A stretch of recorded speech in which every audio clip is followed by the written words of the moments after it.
All right. Here we go. One time for your mind, two times for your soul. It's the militant with a microphone, the mouthpiece of the movement, aka the Negro Whisperer. I'm here to bring you another episode of Outlaw Radio, the Hump Day edition. Talk is cheap. Outlaw Radio. Welcome, welcome, welcome. How y'all doing? We made it almost to the weekend, halfway through the week. Getting over the hump, man. I hope everything is going well for you all. Welcome to Outlaw Radio, which is a foundational Black American platform in which we talk about all things pertinent and important to foundational Black Americans. So, if you want to be included in that, this is the show for you. There's a phone number attached to our show, which is 262-202-5131. 262-202-5131.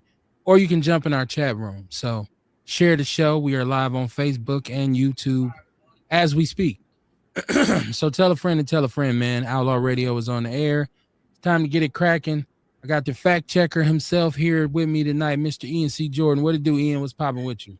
Man, everything is good, man. But I want to say one thing real quick. Everybody, no matter what you're doing, every time, because I watch a lot of media. I pay attention to a lot of it because that's part of obviously what we should be doing. Make for sure you are sharing this platform, and I tell you why. You have so many, I don't want to say fake foundational Black American shows. I'm not going to say that because I'm not hating on nobody. With that said, this show is one of the most authentic ones. And I've watched a lot because you could tell some people that's getting sponsored. You could tell people that's in the pocket. The Democrats got them in the pocket. You can tell people that the Republicans got them the same way. And this platform is not like that. It's okay when you go out and you on your social media to share it or whatever, or when you meet people, like I meet people, like it's 5% of Arizona's Black. Every Black person I meet, I talk about this. And whenever I share the show with them, they are always pleasantly surprised. They always say the same thing, like, oh my God, that was really good. I didn't know it was going to be that good. Or man, me and my friend was just talking about that because it's you have some localities that Kevin obviously is more versed in and OG was. And when people hear that, they might just assume that, okay, it's quote unquote a local show, but the local news and those things are applicable to everywhere in the country where you have a high Black population. And some of the issues are similar. So I just want everybody to like and share the show on their pages. Please do so. That's pretty much it though. But the week has been good and everything else, KB. I'm just excited about, the show tonight. That's what's up. If people are tuning in for the first time, we're on Mondays and Wednesdays, 7:30 p.m. Central Standard Time. You can go to my government page, Kevin Barnes. You can go to the Outlaw Radio page on Facebook, or you can go to our People's Network page on YouTube. So People's with a Z Network on YouTube. So over 250 shows there from the last, 11, 12, 13 years. Yeah. Archived there on YouTube. So you can see a bunch of shows, a bunch of interviews, conversations about whatever. right? Like, so check us out, man. Check us out. Part of the reason why I came up with the title Talk is Cheap is because of what you just said. Right now we see that this is the information superhighway age, and there are a lot of platforms, and they come from a lot of different angles. And it's easy for people to get mixed up about a bunch of different things. Yeah. Because I know people take a lazy approach. A lot of times they just watch and listen. They don't research. So it's easy to get mixed up and confused. So, it doesn't take much for somebody to throw a bag at a platform and get it popping and get it in the algorithm. And people will think, well, this is legitimate and this is true and this is actual factual. And they find out that it's some bullshit. So that's one of the things that you got to be, buyer beware of. I'm not saying that this is the realest, it's the greatest thing since sliced bread, but I will say this is a legitimate effort at having real conversations about what goes on in our community, especially for foundational Black Americans. And it's a safe space for people to have their opinions and be able to be heard, man. As long as you don't disrespect the platform, I won't have to hang up on your ass, and then everything will be everything, man. So welcome to the show. Welcome to the show. Like I said, anything that's relevant and pertinent and important to black people, you're probably gonna hear about on the show. In my chat room, I already got some people. I see Jeff Craig. What it do, Jeff? Down in Texas. What's going on, big homie? I see Ewok out in Arizona. He said, Walk's World. What it do, Ewok? How y'all doing, man? How y'all doing this evening? I hope the weather's okay. I know it was really hot in Arizona. It's just kind of mild here. It's not really cold, but it's not warm. So it's kind of in between, which is something that I enjoy. I'd rather have it be kind of in the middle. I'm not a really hot weather person. You know what I'm saying? I don't really like it 105 degrees all the time, but I'm also not a person who enjoys 10 degrees below zero. So just give me some mild weather and I'm fine. A little breeze, a little sunshine, and I'm good. So yeah, that's pretty much it. I wanted to start the show off by congratulating the homie Freddie Riley, who was recently hired as the head coach at Milwaukee Vincent High School for their varsity basketball team. I read that. That was dope. Yeah, and Fred has been on the show. He was on the Big Black Sports Show when I did that, and he's been on Outlaw Radio a couple times. I coached football at Washington when Freddie was the coach there. Fred's a good dude, man. I knew Fred. I met Fred years and years ago because he attended NDSU in Fargo, North Dakota, and it was one of those road trip situations where I had a homie who one of his roommates had went to high school with one of my teammates. So it's like, yeah, we could stay at my homeboy house. And so when we got there, everybody's introductions chopping it up, and then he's like, yeah. I heard you from Milwaukee. I'm like, yeah. He's like, man, I'm from Milwaukee. Like, what? So we chopped it up then. A real brief introduction, and we got to know each other. And then when we came back here after college, we crossed paths again and just kind of caught up from there. So shout out to Fred, man. Shout out to him, and happy birthday to the great Malcolm X, man. Happy birthday to Malcolm X. Yesterday. Yeah. Now, a lot of people, they know of the name, right? Malcolm X is one of the most prominent names when it comes to Black history and Black activism in the United States of America. If you don't know the story of Malcolm X being, all intents and purposes, a criminal in Harlem, going to jail for some theft, ending up in prison, he made his conversion into the Nation of Islam and came out and became a very, very, very important cog in the machine of the FOI under the Honorable Elijah Muhammad. Yeah. And really, he started to deliver a message to Black people of what most people say, by any means necessary, right? And then the conversation about what we needed to do to obtain our freedom in this country in terms of how we were being treated at the time. And if you know your history, you know that at that time, Black people were subject to violence, harassment, murder, rape, exploitation, degradation in all shape, forms, and fashion. And Malcolm basically said, listen, if you're met with violence, respond with violence, right? And so he became pretty much a radical voice in this country. And it's interesting because I was watching a brother from that period of time speaking the other day, and he was saying he personally, as a youngster coming up at that time, he wasn't in favor of Malcolm X. And he said that the reason why a lot of people were anti-Malcolm X as Black people is that Malcolm scared them because they weren't used to a Black man speaking in the fashion to white people that Malcolm did.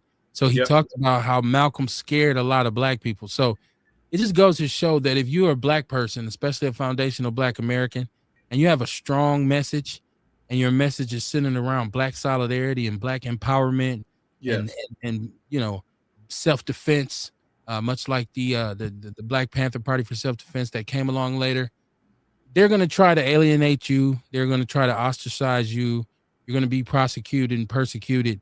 You just got to stay the mission. You got to keep it moving. You got to keep it pushing. But yeah, it was his birthday yesterday. So happy birthday to my brother Malcolm X. I know my mom spoke highly of Malcolm X when I was growing up because of that same sentiment that she responded to, the fact that this was the first Black man that she saw speak to white people in the fashion and tell the Yes. truth, tell a lot of the truth, and be honest about the relationship that Black Americans had with the United States of America at the time. So she was always a proponent of his, and she encouraged me to learn as much as I could about him. Of course, upon my readings, it all came down to the way he was assassinated and taken from us. And so it's just another tragedy. It's so if you haven't really studied Malcolm X, go and read up on his life. And Malcolm actually spent some time in Milwaukee. His dad, I believe, was run out of Milwaukee because his Yeah, dad he was was. an activist. So his dad And I, was actually run out of Milwaukee by the white people and told he couldn't stay. He had to go. yeah, and I also heard first one of the mosques, the Honorable Elijah Muhammad built like the third or fourth mosque in Milwaukee. And Yeah. what's funny, it's funny you say that because like, and this is why I thank God so much for my mother. I was 5, 6 years old. I needed help with some of the words though. But the first two books my mom made me read when I was young was the autobiography of Malcolm X and Roots. Those are two books. Those are my two first books that I had to learn in kindergarten and first grade. She made me read them. And she talked about the significance and the importance of it. And the one thing about Malcolm X, a lot of people don't realize, KB, is the economics that they were talking about from with the Honorable Elijah Muhammad, regardless of how they ended up or whatever, because apparently they were possibly going to mend. I learned everything I learned about business and economics. I did learn from the Nation of Islam, as far as property, what you need to do, as far as in your business, having business in your own communities, or at least trying to reach out. You know what I mean, to people that look like you to support you, because people that look like you will always help you first. Prime example of this is independent hip hop labels, cats selling records out of their trunk. Who was the ones buying them records when they started? It was all Black people. They was pulling up in the hoods. They was going to clubs. And if it was some white people out there, you know what I'm saying? They would buy the records too, but it was mainly us. So that's Malcolm X. Really, honestly, he's one of the top 5 people to me personally, as far as my hero. You know what I mean? He's one of my heroes. Outside of my family members, like my dad and my mom, but like people I have never met, Malcolm X is one of my most important people. I think he's my favorite civil rights leader, but he's actually one of my favorite people. I got him probably number 1 historical figures.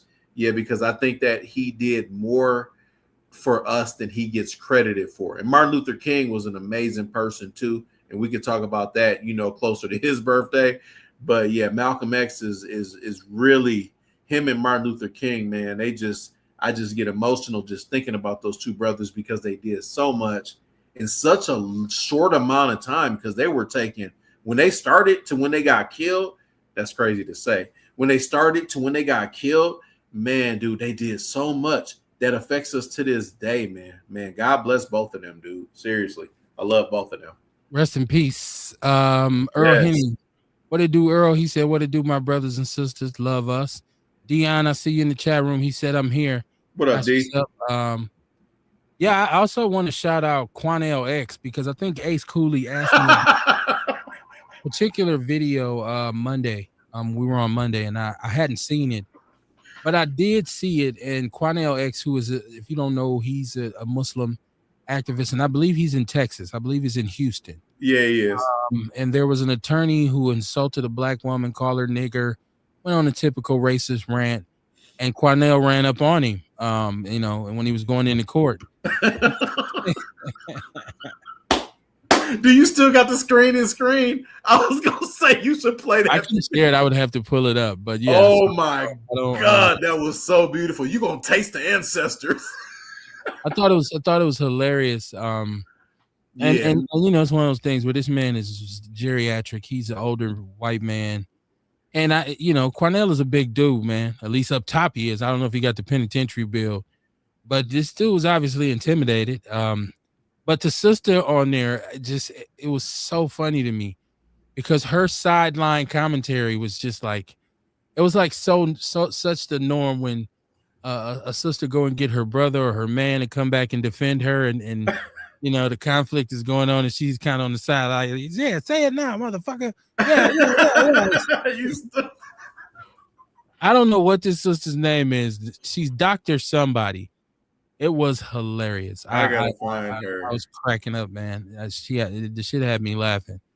Let me see what Earl is talking about in the chat room. Earl says he says Malcolm was a great man who cared about black. Happy birthday, bro. Rest in peace. Don't forget, fuck Donald Trump and his friends. Dion said we about to be lit tonight. Fuck Donald Trump and his friends. Dr. Candace Matthews. I'm gonna bring it up so we can hear her. That Sonya shit was Thrower, how you funny. doing, my sister? She said, "Hey guys, my black kings." And when Dr. King got killed, I was 3 years old. Yeah, I wasn't even born yet when Dr. King got killed. I just knew growing up in especially any elderly relative I had or any associate we knew, when you went into their home, there was a picture of Martin Luther King. Not so much Martin because these were more of the Southern Christian type people, but not so much Malcolm, I should say, but Martin Luther King, a picture. Like my grandmother down in Mississippi's 4 or 5 pictures of Martin Luther King. People, admired Martin for the way he conducted himself, but up north, it's more of a sentiment for support for Malcolm because I think Malcolm spoke to institutionalized racism more. I He think did. he spoke a little bit more to the Yes. structure of urban America and especially how the police behaved in our community, and stuff like that. So, and there's also a lot of historical context in the way Malcolm broke down racism. If you ever get the chance to watch some of his old speeches, watch them. If some people can't watch old stuff because it's in black and white or stuff like that. But um, if you ever get a chance, listen to some of his speeches. They were just, especially for the times. I can understand how a scared Negro would be frightened and to be like, oh my God, like I can understand that. Because I see it now. You see a lot of black people now who when there's a foundational black American leader and they're radical in thought or the way they approach topics, you see a lot of soft shoeing and a lot of shuffling. You see a lot of black people who get scared, like, hey, yo, you making too much noise. So Twice a week, KB. I recommend everybody to listen to one of his speeches twice a week. Ballots or bullets. It can be whatever you want. And I love how my daughter, I brought this up a few weeks ago, but it's close to his birthday. I want to reiterate this. My son was sick a few weeks ago. He was home from school, normal stuff. And he wanted to get on the video game or whatever. He's 9 years old, whatever. His grades are good. And my daughter, RJ, she didn't call into the show. She didn't contribute it. And she said, Emerson, you have to watch something educational. And my freaking 9-year-old brought a Malcolm X and I posted it online. And he was just watching, he's watching Ballots or Bullets. And it was one other speech. My son didn't pick up the game. He was so fascinated by this brother, just the way he said things, the way he articulated, and the way he just brought up how things are. And my son, I guess he asked RJ, like, that's crazy, RJ. Why are things still like that now? This is my 9-year-old, and this is the one to give everybody context. Because of the neighborhood my son lives in, he was at a school, and right after our racist president, and I love it because people like to say he's not racist, our racist president that we have a lot of black people that support, which is beyond me, he posted a video of President Obama as an ape and Michelle Obama as an ape. And The Lion King has no apes in it, just for the record, to give you proper context. But long story short, he went to school and got into it with a white boy. And the white boy said, you're an ape, just like President Obama. And his teacher subsequently said nothing and said my son was being too sensitive. So this is how important this platform is, how important remembering these things are, and why it is important that we remember history. And I mean, damn, KB, how long has Malcolm been gone? Like what, 60 years? it's been a while. And his messaging is still relevant. That just shows you the greatness with him and a lot of them. 1965. Just really think about that. We're in 2026. Y'all do the math. You know what I mean? So God bless him and his family. And it's funny because I know a guy who was a descendant of Malcolm X, and I actually stopped fucking with him because he's a Trump supporter. Yeah, he supported everything Trump do. He is MAGA, black, same red complexion, red hair, everything. He's related to Brother Malcolm. Went to the family reunion last year. I'm not gonna say his name. Me and him were friends for 30 years, and I said, I can't fuck with you no more, man. I'm good. So check this out. Y'all want to hear this. This is the audio from Quanell. Please play that. Confronting this racist. I'm not gonna show the video. I'm just The gonna nigga right here. Yeah, that's your ass. So you don't want like saying You N-word, want right? like call people niggas. You gonna call it today?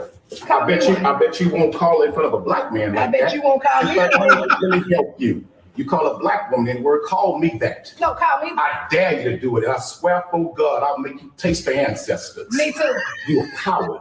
Call that black woman the N-word. You a real coward, Why man. would you We'll do get you that? inside. Now, go ahead. Go right ahead. Go ahead. I guarantee you wouldn't do it in front of me. Come on. I know. In fact, I know you won't. Say the N-word in front of me. Come on. And I'll give you a taste everything for the ancestors. Say it. Say it in front of me. I dare you to say it. It's Quanell X, but you'll learn it real well today. Yeah. Say it. I bet you won't say that word in my face. Nope. See, you talk to black women like that by themselves. You intimidate black women by themselves. But a black man, you won't open your goddamn mouth. I dare you to say it. That hearing aid. I dare you to say it. That hearing aid in shit. Get your old ass out. Run around with your bald head ass, you little spike, little face looking bitch. I ain't playing with you.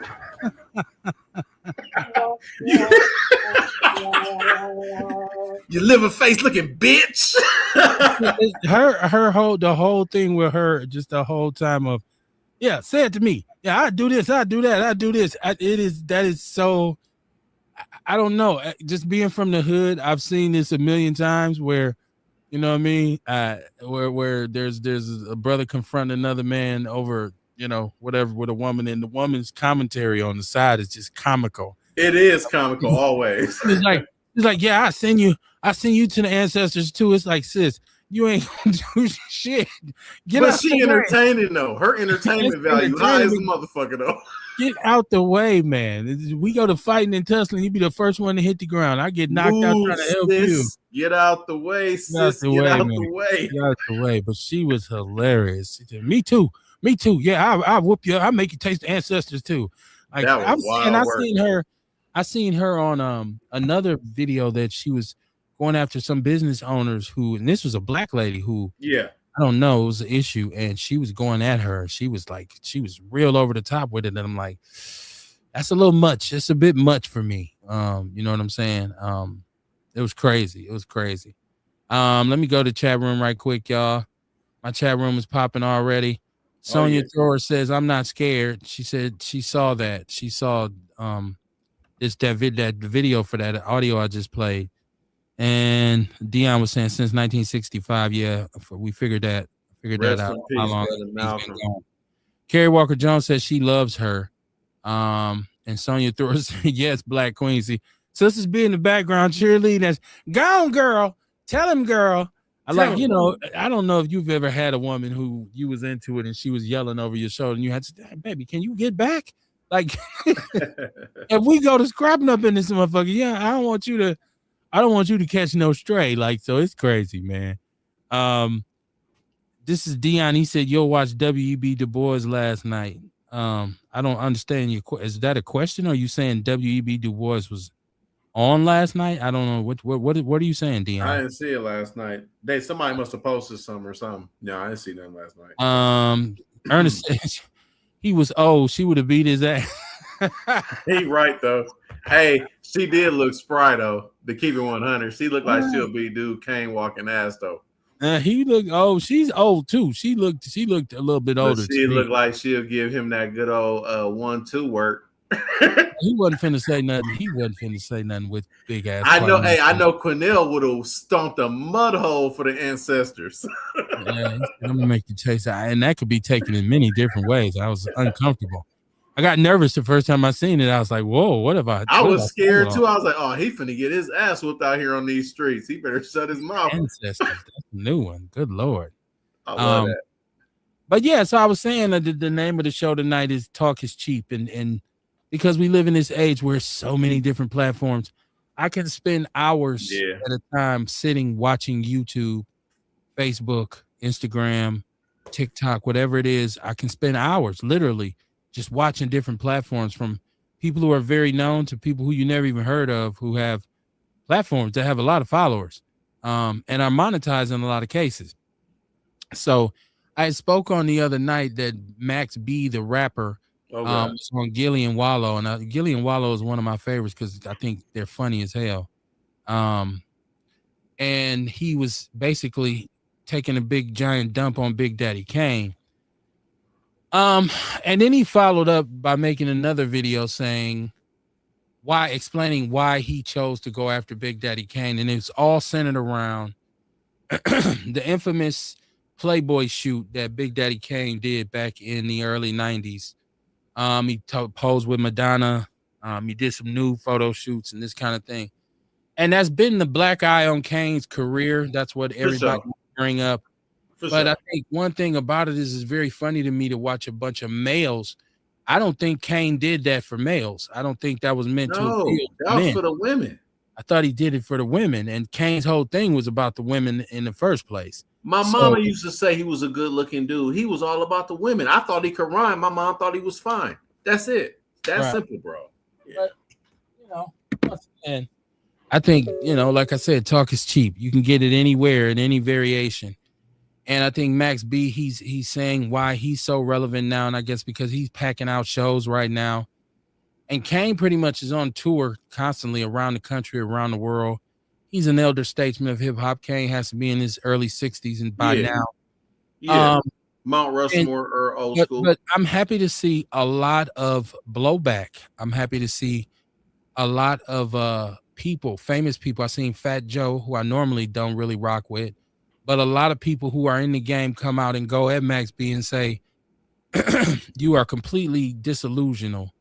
I mean, I'm sorry, not disillusional, but delusional. If you think you can match Kane's contribution to the culture and musically, it's Kane, bro. I can't name 5 Max B songs, bro. We talking, and it's funny because when you brought it up, I love it because it's a trigger for me personally. Dog, we talking about Kane, one of the best rappers to ever touch a microphone, dog. That dude is cold. I played his tape so much that it freaking broke. My mom had to buy me another one. That's when I learned how to hustle. I was like, man, I can't keep asking her to buy me tapes. You know what I'm saying? Like, I had to make a dub, and then I had to freaking have the original. I didn't play the original because I kept snapping them. Yeah, dog. He's a rapper. He has the right to feel like his music is top notch. He should feel like that though. He should right to feel like what they do is valuable and great art. I just hope not bad either. I realize, and I don't know. I can't name any of his music because I'm not familiar with the New York City mixtape scene. But he all right, bro. He's okay. He's he okay. Yeah, he okay. Seems to have some success under his belt, and congratulations, man. I just think, sometimes, it's like they say, freedom of speech, but watch what you say.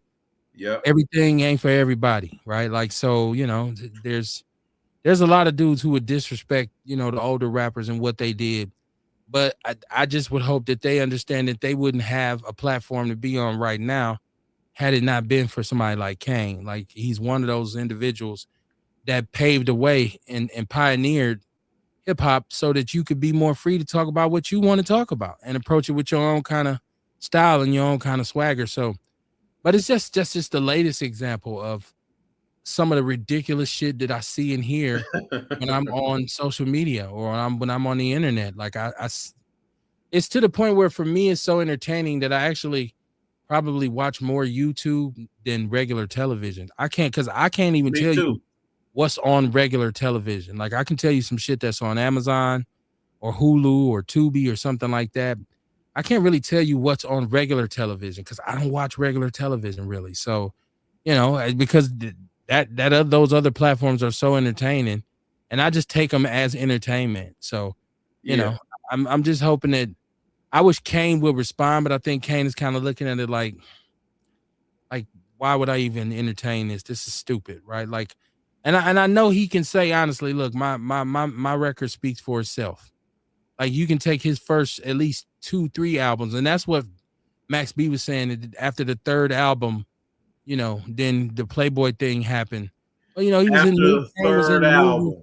He was in movies as well, and you know, his run came to an end. Like, I mean, there's a lot of early '90s, late '80s rappers who we regard as goats, and their runs came to an end. It just that's the way it happens with popular music.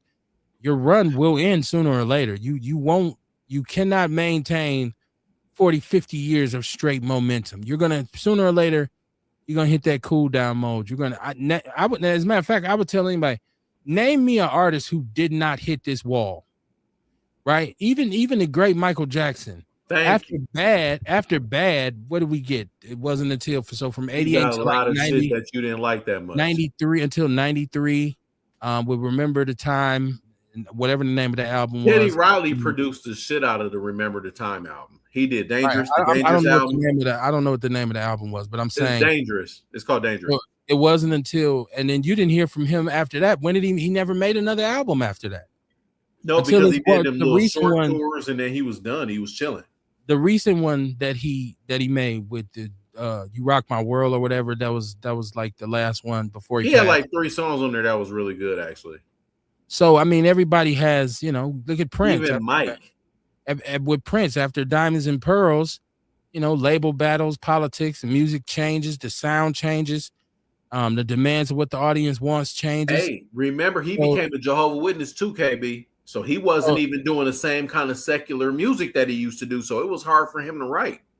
So everybody's run. My point is everybody's run comes to an end. You have a Yes. run, you have an initial explosion, Yep. and then you have a run, and then after that, it's like, okay, that's pretty much it. Then you just go into tour mode, or you're doing features. You usually don't get to do another album. You know, some artists do get to come back later on, but most of the times they don't generate anywhere near the Usher. momentum that they did when they first started out. So, Usher, prime example, got the residency in freaking Las Vegas. Amazing. And then he's doing the stuff with Chris Brown. Amazing. And then he's going to stay relevant because he's with another guy that's pretty popular now as far as a newer artist. Exactly. Everything you said is exactly right. And it's funny how you said after the third album with Kane, Max B, that was his logic. Yeah. After his third successful multi-platinum project. Okay. Sonya Thrower says, "Hey, we go to fighting. You know where I'm from, Milwaukee 414. Yeah, I you know what? But I'm gonna say, if my woman is with me and I'm fighting, I don't want her fighting. No, I want her to get out the way, because I don't want her to get pent up in some situation where I'm trying to get to her. Yep, don't get You know jammed what I up. mean? And I end up getting myself. I never would. I would tell my woman, get back. Look, I need for you to get back. Yeah. So and black women say, well, we need y'all to protect us, but then they be wanting to fight too. Well, I can't. They be protect wanting you to if you protect fight. us. No, don't do that. Dion said, "Did you see the W.E.B. Du Bois?" I didn't see it, Dion. I didn't see the I documentary. want to now that you I said it. didn't see it. I used to really admire W.E.B. and then I kind of found out that there's some shadiness, with W.E.B. man. Oh yeah. Kinda, Just take the good points out of him. I got you. if you ever heard of the Atlanta compromise and him and Booker T. Washington with this great debate, and it's just wild, man. It's the first Biggie versus Tupac. You can go back and look it up and see what it's all about. It's basically the argument on how we're going to be free. And W.E.B. Du Bois' argument with a lot of other black people was that, hey, in Georgia, just give us jobs, treat us however you want, but just give us the opportunity to work. We just want to be able to be, carpenters and bricklayers, and we just want to work. And Booker T. Washington was like, hell no. No. We want full on freedom. That ain't that we want to be able to do everything that we're qualified to do it. We want to be able to be lawyers and attorneys and I could see both points of view. I don't agree with that shit, but I see where he was coming from. It was like what you were talking about as far as the scared Negro shit. You know what I'm saying? He was just scared. You know what I'm saying? He's like, oh, we'll take something opposed to getting nothing. I see that.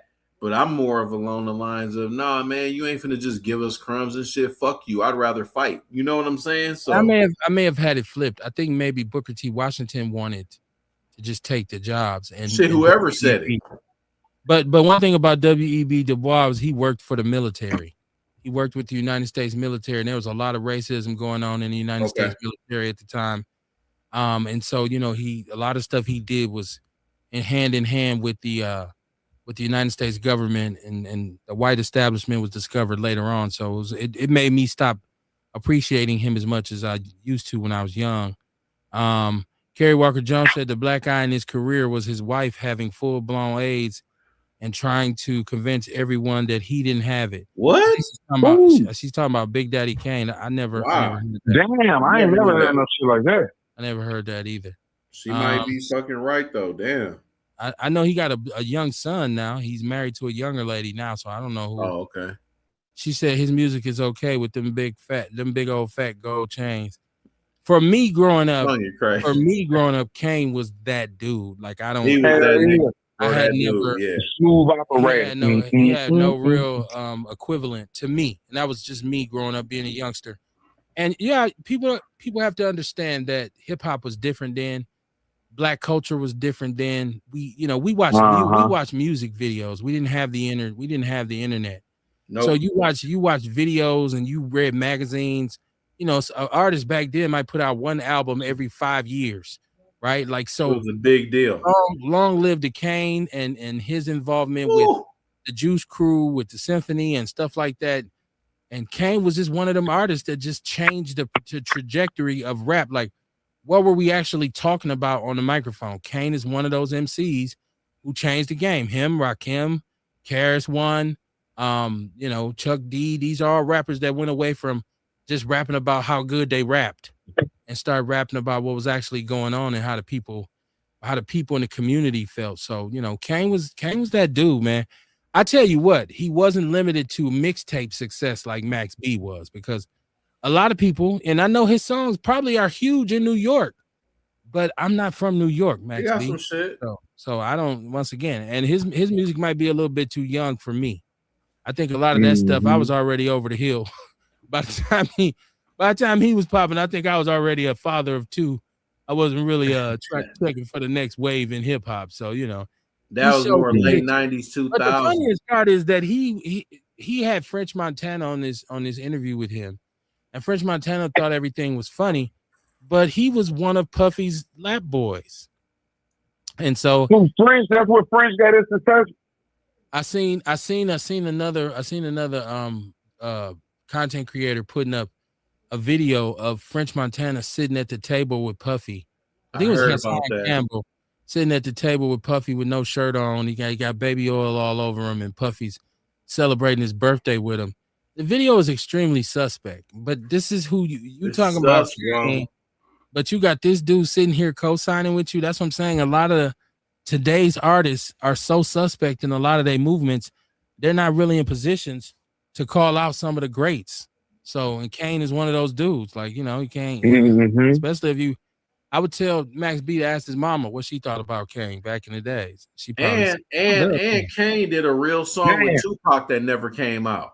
That's all I'm saying. Kane flirted with Death Row. He was almost on Death Row, but he said he didn't like. You know what? When he broke down the parameters of what that deal would have been, another reason why Kane is a legend, bro. He was so intelligent. He was like, nah, he didn't want to do it, and he didn't shit on Suge at all. He just said, no, they was gonna give me that $100K off top. You know what I'm saying? How he was breaking down the business. Like, nah, I'm not. He's like, no. And if you didn't understand the business, you learned something from listening to him, and that's why he's so important. Kerry Walker said, "New Edition is doing well." Kerry, I'm gonna give you the random comment. Old school. I get it. Fuck New Edition. No. New Edition tight. They tight. She said if they get to fighting, she said, I'm throwing bottles or something. That's what I'm saying. Get out. You might hit me with the damn bottle. Hey, come on, bro. Man. Look out, man. Funny. Look out. She said New Edition is Mr. Telephone, man. Sonya Thorpe said I can't rock with New Edition. Sonya said Jet Magazine. I like them. I wish they would come back out with them. And Ewok says, ain't no half stepping was the shit. Kane has so many, he has so many songs, man. Young, Gifted, and Black. Warming Up. Too many. There's so many dope songs, man, where he just destroyed the microphone. Where it's like, even if I stutter, I'm gonna still come off. Like it's so much. It's so much. That's why I'm like Max B is like, what? What are you talking about, man? You got to pick somebody else. You should have picked Silk the Shocker or somebody. Yeah, somebody else. That would have been fair. But did you see when he was rapping? It was a few years ago. He said something. He was in a fur coat. Boom, boom, boom, boom. He dropped the mic, and then he picked up the mic. It's like, even when I drop the mic, I make shit still look good. I was like, oh my God. Yeah, I seen that. Yeah. I love that dude, man. He one of my all-time favorites. He in my top 10 easily. Yeah, Kane is definitely top 10. He can be in top 5 if you really, if you want to go there. He can. Dion, I got you on the line, man. What's on your mind tonight? Dion, you still with us? I heard him. Yeah, I'm still here. I guess I'm muted because I'm doing a lot of moving around. Because I'm trying to get ready to take one of my dogs down here to my mama's house. I'm going to Memphis. But I go to Memphis tomorrow. But this, man, we gonna flow with this shit. We gonna hear how Donald Trump about to get reparations to motherfuckers, and like I said, the WEB Du Bois 1.7 billion came on last night. And yeah, that's fucked up what Trump doing. But I'm on the pot for that shit because I feel like I was done wrong by the United States government by convicting me of a felony when they allowed cocaine to be funneled in the United States. So we all get this money. Get it. That's really, just man, every day, man, I don't know. We living in a paradox, man. I'm gonna keep it real with you, man. This shit don't even seem real. Every day you hear something about dude, goof ass. That's why I be like you guys. I mostly be looking at a lot of political shit. But that, man, like when you hear about they talking in the documentary, and people, they want us to forget, man. And when you hear how they did our ancestors, like they cut one dude up, cut his heart out, had his fingers on display in the meat shop, about the lady in Georgia, they hung her upside down, cut her stomach open, stumped her baby, the newborn baby head. Like, and that's why I have hate for these people. Even though they didn't do it, but people that look like them did it. And they just try to act like they so fucking civilized. Stop, Zig. Zig trying to jump out the car. Hold on real quick, y'all. And you know what I'm saying? They just try to act like they just so civilized. Like, you guys are just the criminals, and we're not like this. And you know what I'm saying? Yo, you still had, look at the January 6ers. And they was talking about how the January 6ers still got out here and committed crimes. I mean, you can't really hold everybody accountable for the shit, though, D. I understand where you're coming from. Man, I don't like white people, man. I ain't gonna be just forgiving them, and I don't care what nobody say. That's how I feel. You know what I'm saying? Because that's why they get a pass, and they able to get the pass to the barbecue and all that shit, and then they come in and infiltrate us, and we're sitting back, well, I don't even know. You know what I'm saying? That's just like what Malcolm X said. You can't tell the difference between a poison snake of all of them coming. They all poison.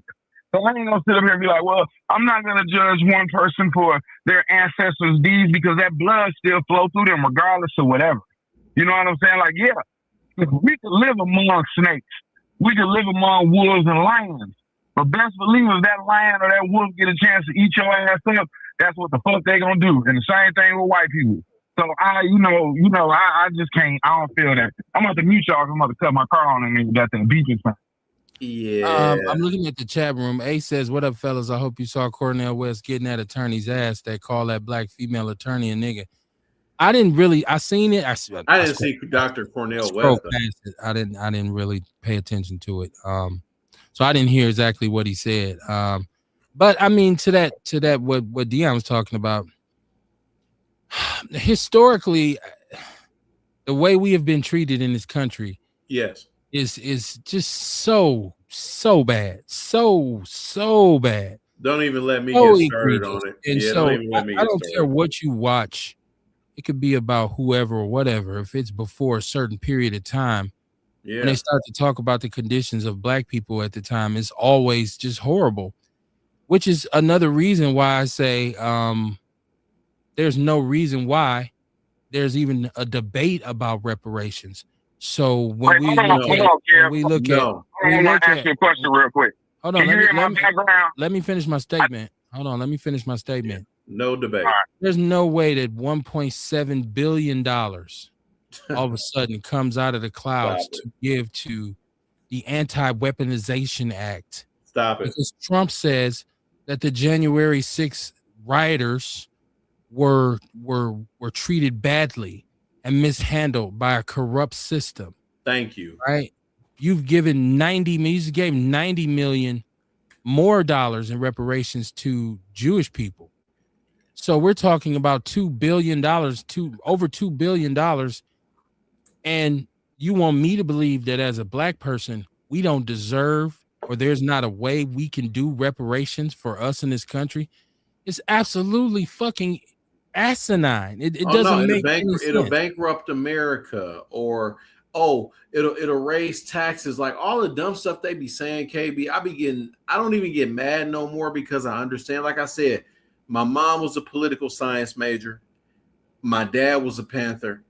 So since I was young, I used to hear, and it's funny, my dad been dead for years now, dog. Like, I was blessed. I had my dad a lot longer than most people. He only died like 5 years ago. But he used to really break that shit down to me on a level, like, because he didn't hate nobody, dog. He really was more like a hippie. But when he was in the 60s and 70s, and then in the 90s when I was a teenager, KB, he would break it down and just be like, dude, simply put, they hate us. Just remember that.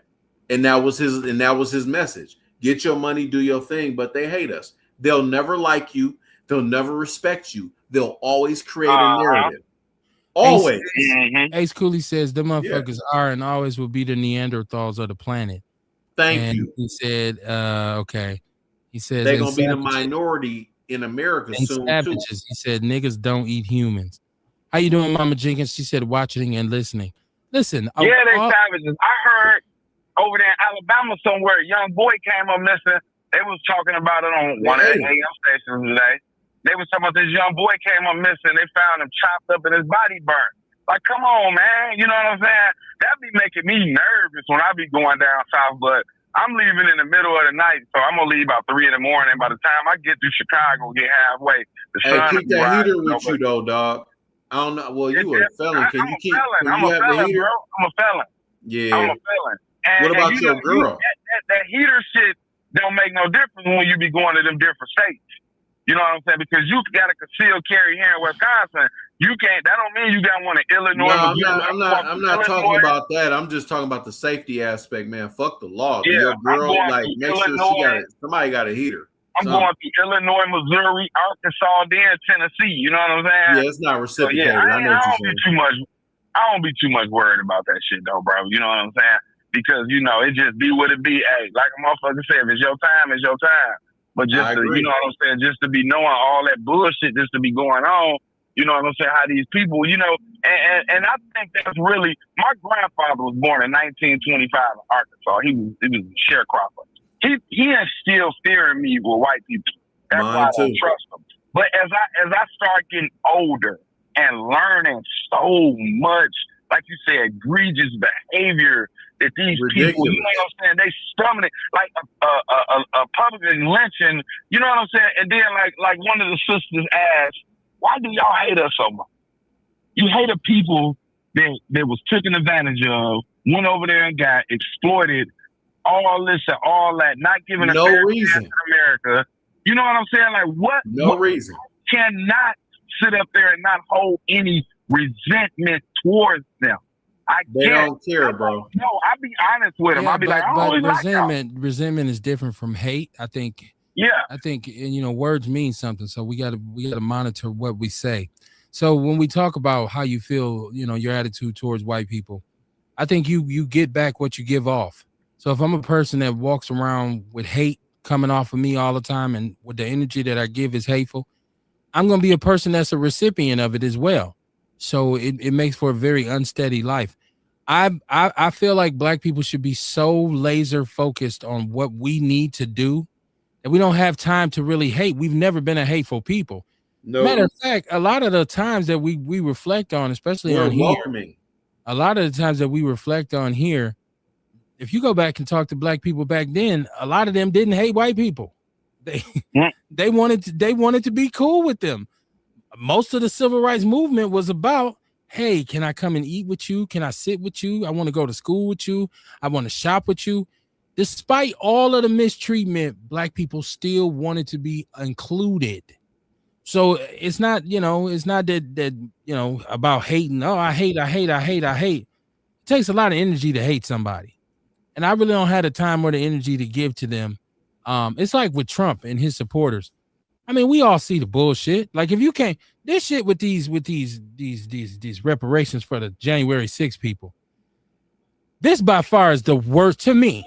This by far is the worst shit that he's come up with. And I still don't hear his supporters saying this is some dumb shit, right? Like this is how you know that the Kool-Aid is flavored. Because you don't hear people really being as vocal about this as they should. Like you seeing now the NAACP, which has been irrelevant for a very long time. 30 years. Coming out and saying and like black athletes, college athletes shouldn't sign with schools in the South because of the redistricting and stuff like that. But I mean, you know, you tell some young kid who's getting the opportunity of a lifetime to change the trajectory of his family. Now you don't go to school there because of this. No. The kid's gonna be like, man, if you don't get your ass out of here, stop it. Like it's millions of dollars potentially. Yeah, that's and it's very sad that, you know, it comes down to that for us. Like it really comes down to a dollar. You know, because we do come from some of the poorest places in this country where when we do get an opportunity to change things and bubble up, a lot of times you got to compromise. You're gonna have to eat a little shit. Him no or no? My mother used to say you got to eat shit out of a spoon. So, you know, and that's pretty sad. But Kerry said he's trying anything he can to piss us off. So when we get out here and riot, he can get his martial law.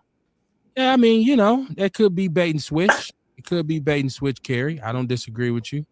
A says if you don't have a heater, then be prepared to stick a motherfucker. Hey, what I was about to say, that's just like today I was riding down. I was in West Bend, and I was riding down 33, and I seen a white motherfucker that said "fuck Biden" in the back of his truck.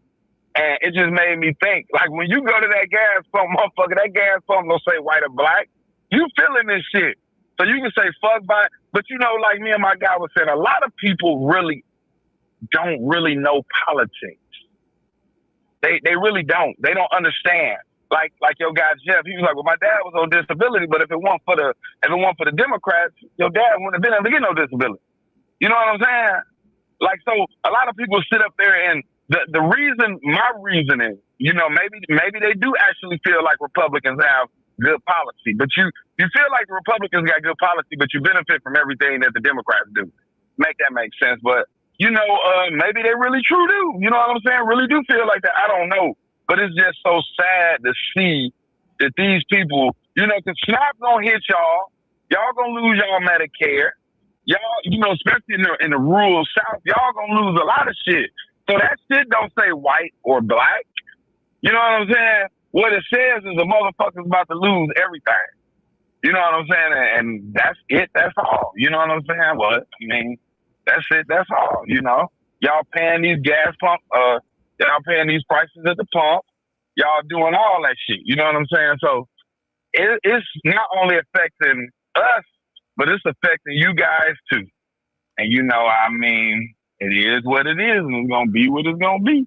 You know what I'm saying? Ace is in the chat room. He says Ace Cooley. He says we don't.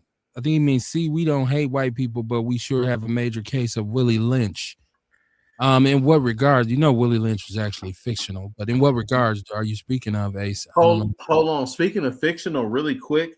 Apparently, Elon Musk slammed Lupita in casting in, I guess, a movie called The Odyssey. He said, Lupita? I agree. I'm sorry? Lupita? Yes, Lupita. Sorry. And I guess he said, I agree that she is beautiful, but casting a black woman to play a white woman in a foundational work of European literature is no more right than casting a white man to play Shaka Zulu from the same culture and race that had Elizabeth Taylor playing Cleopatra. This is the bullshit I'm talking about, bro. Yeah, I think that one thing I think you have to understand about, and this is like a lot of black people don't understand, that initially Egypt is the result. It was Kemet first. Kemet was African. It was black. They were invaded by Greece. So the Greeks invaded Kemet, and out of that came Egypt. So they weren't necessarily purely black. So to think that Cleopatra could have looked like a white woman is not impossible. Like, so I think people have to get historically, you have to understand, make a connection of how could a white woman play Cleopatra? Well, because Kemet was invaded by the Greeks. And so you had a bunch of mixed race mulatto people. So, it's. No, I'm just saying that's not, but the thing is, you're educated. The people that were doing it are not educated. You know what I'm saying? They're the same people that had Tom Hanks, not Tom Hanks. It was, what's the name? Tom Cruise playing the samurai. It's The Last Samurai, which is one of my favorite movies, but it was one of the dumbest things. I said, what the fuck is this? No, I'm just saying, though, like, it's okay for them to do it. But like, if we talk about it, it's bad. You could have had an Ethiopian woman, anything. I'm just, I'm just throwing it out there. I get what you're saying. I'm just saying in the case of Cleopatra. No, you clarified it though. With Elizabeth Taylor. A lot of people have to understand that Egypt itself, because they say Egypt, they was black. Well, she wasn't racist either, by the way. I don't know. Yeah, I heard she wasn't racist either, by the way. I don't know. I don't know. I like for people to be accurate when they try, because a lot of black people want to quote historical context and they don't always have their ducks in line.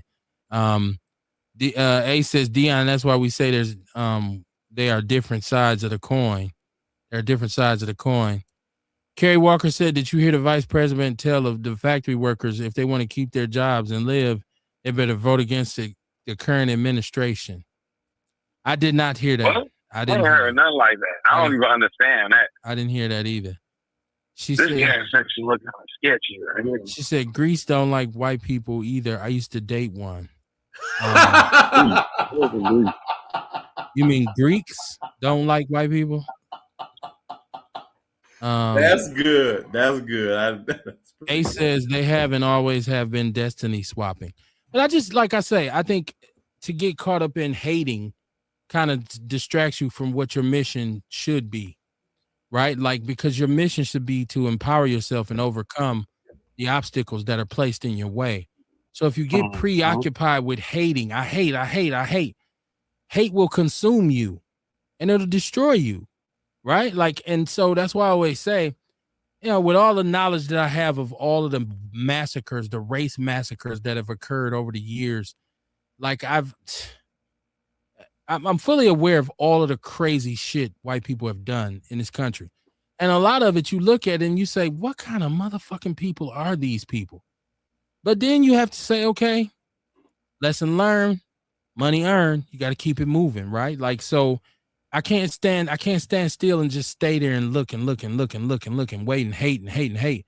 I got to take that knowledge and say, what I need to do is insulate myself so that I don't ever get so close to these people. Or if I am doing something, I want to be so prepared so that they can't sabotage it. A lot of times we're aware of what happened, but we'll just keep moving. And we don't take any of the lessons from the past and apply them. Like right now, and even in the media, I see like it became very popular for everybody to go against Ari Spears, right? Like, so, and Aries didn't do a good job of presenting his case against DJ Vlad. When I see like Corey Holcomb and I see all these people want to bring Vlad on and embrace Vlad, and it's like, well, this dude is a culture vulture. He has made a pretty penny off the backs of us. But I guess that he feels like that gives him the right to voice his opinion about any and everything when it comes to us. And so you wonder why, like, how is this possible? How do we got this white dude coming on telling us what's what? And he's able to get away with misquoting the minister and this kind of stuff. They be defending the shit out of him too, KB. It actually bothers him. Yeah, it bothers me a lot. Yeah, they defend the shit out of him too, by the way. Well, it's one of them things where, we talk a good game. A lot of us, that's why I say talk is cheap. We talk a lot of shit, man. A lot of us, like, I can hear people trying to tell some young college athlete who done worked his ass off and earned him a scholarship to go to Alabama or go to Auburn or go to somewhere and got an NIL deal about to really change his life. And you're going to tell him because of some political maneuvering, don't go there, right? But we won't encourage economic boycotts. Why don't we tell all black people not to buy no apparel from none of the Southern colleges, or don't watch the games on television? Why don't we tell them that? Why are we telling young people, no, don't go to that school. Y'all withdraw from them schools. Hell, you don't even hold the NFL players accountable for the way that the owners, because most of the owners in the NFL is Trump supporters. Ain't nobody boycotting that shit. You ain't telling them it's grown men. So look at what they did to Colin Kaepernick. These dudes kept on shuffling. It was noise for a minute until them white men start saying, yeah, you kneel down over here. We're going to send your ass a packing. Man, look here. That shit stopped in a hurry. And it's just been business as usual. So leave them kids alone, man. Let them young boys go do what they do, man. Let them young boys get out there and do. God has given them a gift. Let them go out here and take advantage of it, man. I agree. Yes. A said Vlad made a pretty penny setting black people up with the feds. Yeah, you don't get set up unless you take your dumb ass on there and go to running your mouth. Yeah, I was about to chime in with that. Like, no real, like, this is the thing I think people don't understand about, like, the street shit on a real level. Like, people like to pretend, they like to talk, they like to say all this different stuff, but ain't no real gangsters going on no freaking podcast and incriminating themselves. They have good legal representation that are going to tell them, shut the heck up, don't talk, don't say that. That ain't finna happen, bro. So you're right, KB. Like, nobody doing that. Not no real shit. They either can beat the case or their attorney said they can talk. I agree. Sonia Thor says, where I live at now, I was watching my friend. He said grandson and his white woman said it's cute. And I went off. Wait, what was you watching? Where I live at now, I was watching my friend grandson and his white woman said it's cute. And I went off. I told her it is not. It is a baby boy. Call your grandkids a fat pig. That's why I called her. That Milwaukee was coming out of me. Okay. Oh, okay. She said, this is Carrie Walker. She says, I put it on your page, Kevin, from JD Vance. Okay, I have to take a look at it later. I will have to make sense out of it. I'll have to look at it a little bit later. Let me see if I can pull it up now, actually. She said she put it on my page. It'd be so much said right now. That's what I'm saying. Like,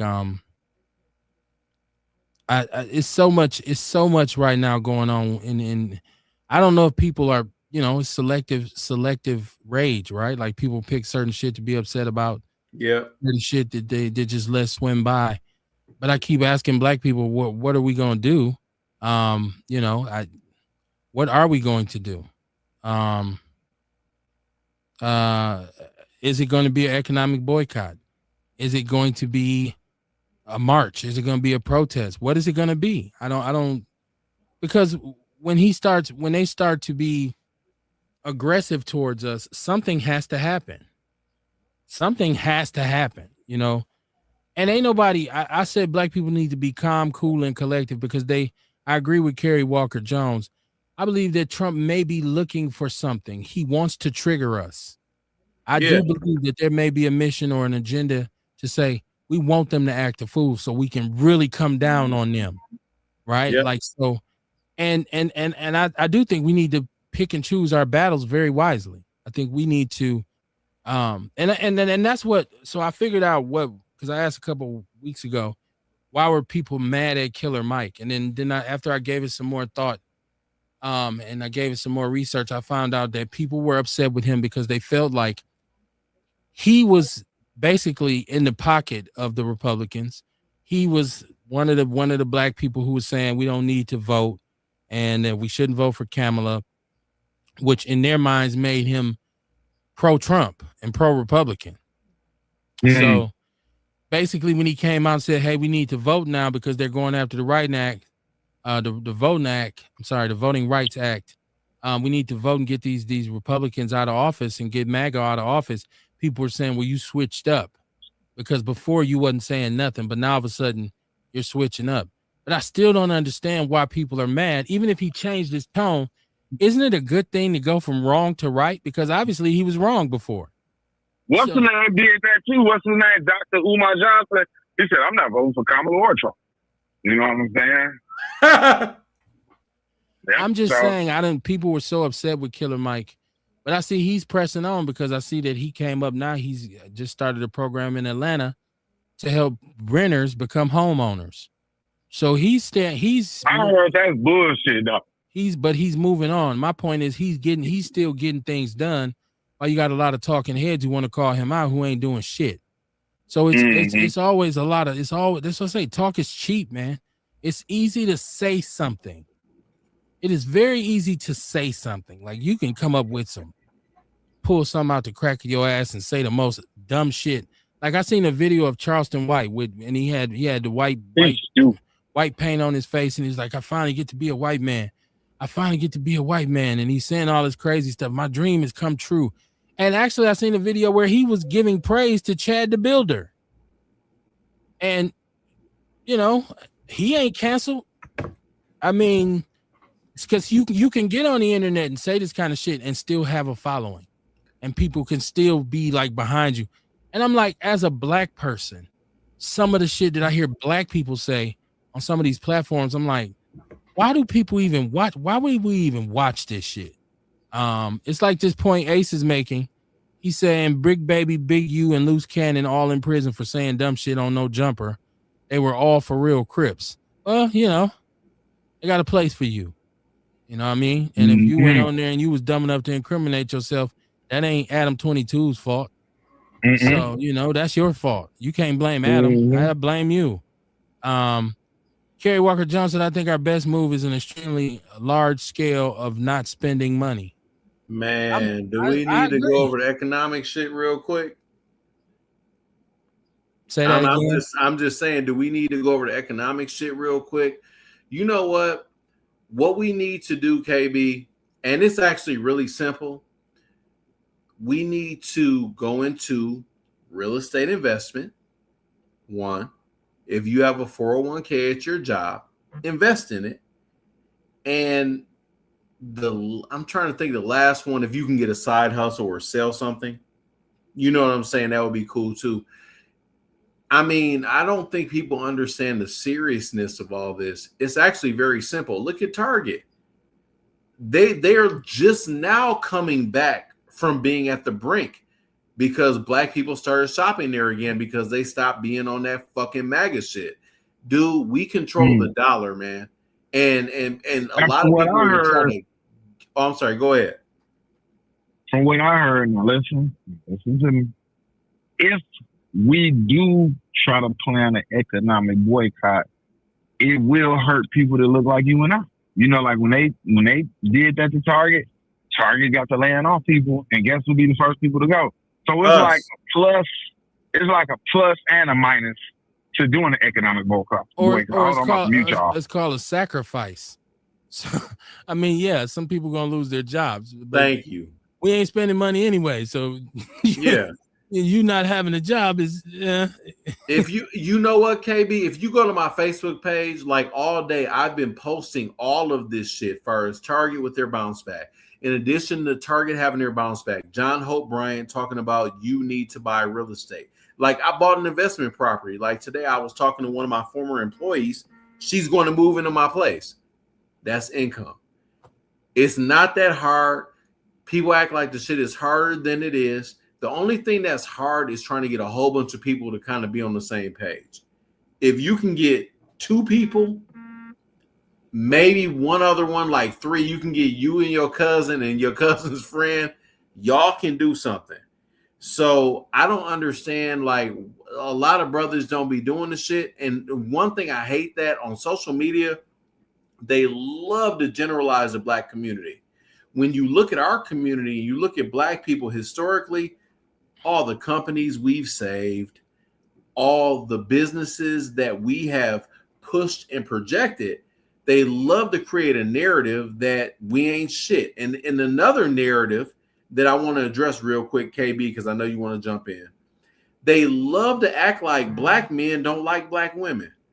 That's another, I kind of went down a rabbit hole about that. And you look at the statistics, none of that shit is true. Like none of it. Like you have some NBA athletes and NFL athletes that talk to white women and shit like that. It's kind of like, oh my God, none of that is true. And the reason I'm bringing all that up just to tie it together, they do everything because we talked about 35, 40 minutes ago, how much they hate us. They're doing everything to make you think that, oh, your culture is not together, or your people are not together. And that's not the case at all. Black people generally stick together. If you look at every metric, I'm not going to lie to you, every black person sticks together. We have, I mean, not every black person, but most black people do. We have a place here. It's called Chef Brian's Kitchen. I'm going to go there in about a week or two. And he makes, you know, soul food or whatever in Tucson. This brother does things on TikTok. He has thousands of views. Dude put his shit up like in 2 months. He had like 20,000 fucking followers. And the reason he did is because, and most of his followers are black, because he told me, I'm like, one of the days I'm actually going to, you know, do as far as where I am, I'm actually going to be at his restaurant. And he's a black person. And he said, Ian, black people are the people that support me the most. The media will try to tell you that, oh, black people don't support their own, and black men don't love black women, and black families are horrible, and black fathers aren't there for their kids. And we all know that's a bunch of bullshit. Every black father I know that might not be with his, you know, the mother of his children, black or white, is in his children's life. We've got to get to a point where we just stop fucking falling for the okie doke, because none of it's true. I know you got the fucking chat room, Kev. My fault. I went on. This is Ace Cooley. He said if we was talking about economics, we need to use Dr. Claude Anderson's philosophy of powernomics. Him too. Okay. I've heard people say that before. Kerry Walker Jones says he's trying to raise the penalties on the 401k spending. Sonia Thor said, I was saying that white woman was calling the little boy it, and I had to go off on her, and I told her to call grandkids it. You mean to call them grandkids instead of it, you're saying? Okay. Let me see. We got some more stuff in here. If this thing don't start messing with me again like it did the other night. Kerry Walker Jones said, if we have a list of supporters, make them commit to hiring these people, because they will be making a lot more money if we are only buying for them. So in return, they can create more jobs. I'm telling you like this. A lot of people talk a lot of shit. Okay. Yes. And it's a lot of fake black people out here. Ace Cooley says, yes, Ian, it's all propaganda. That's what they call media warfare. Yes, it is. A lot of fake black people out here, because they'll shit. say one thing and do another. It's like I was seeing all these people giving Jamie Foxx all this heat because Jamie's about to have another baby, and they showed all his baby mamas. They're all white women, right? But when Jamie Foxx, not his first kids, not his first set of kids. They're all white. Not his first set of kids. They are all white. Well, I gotta look that shit up. I'm finna be the fact checker right now. No. They talk about when he has a movie or an album or a show or a stand-up special, it's marketed to us. But away from the stage, away from the camera, away from the recording booth, he prefers the company of them, right? And there's a lot of black celebrities like that. There's a lot of black people like that who will talk the greatest black shit, the most pro-black shit you've ever heard, and they can't wait till they run their ass out to some white people, or they hang around all white people, and they live their lives that way.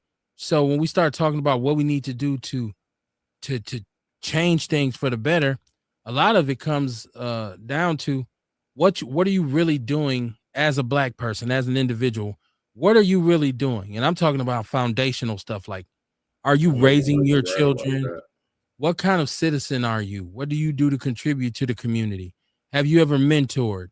Do you take the time to do anything pertinent or important to us as a community as a whole? Do you spend with us, right? Do you even try? Because you can't spend with us on every level. But do you ever make an effort to invest in any infrastructure in the community? I think most of the time, if you look at a lot of people who talk the most shit, you'll find out that they don't, that's not what they do, right? I mean, how many of us put our kids on a bus and send them way out to go to school because we think those schools are better? Well, they get more money, they get more resources. But if my kid got to get up at 4:00 in the morning and be on the bus and then get called nigger and boy and get mistreated at the school, it kind of takes away from the experience for him or her. So it's Yes, not it really was. all about sending them all the way out, way across town to the suburbs. Sometimes it's about just being a parent that's involved in your child's education. How well do you know the curriculum at the school he or she goes to? How involved are you as a parent? You That's know the what shit I'm saying? you and your wife did well. And it's funny because was that a week ago or KB, or was that like 2 weeks ago where you said that because of your stature, far as working, and how your wife had her stuff set up to where you could understand the curriculum, be involved in your children's lives, and do all of those different things. You're absolutely right, man. And it's funny because I don't think people understand that it's more simple than it is complicated, if that makes any sense. If you just pay attention and you ask questions, they got to answer them. You know what I mean? Like, they can't just tell you, well, fuck you, Kevin Barnes. We're not going to give you any information. It doesn't work like that.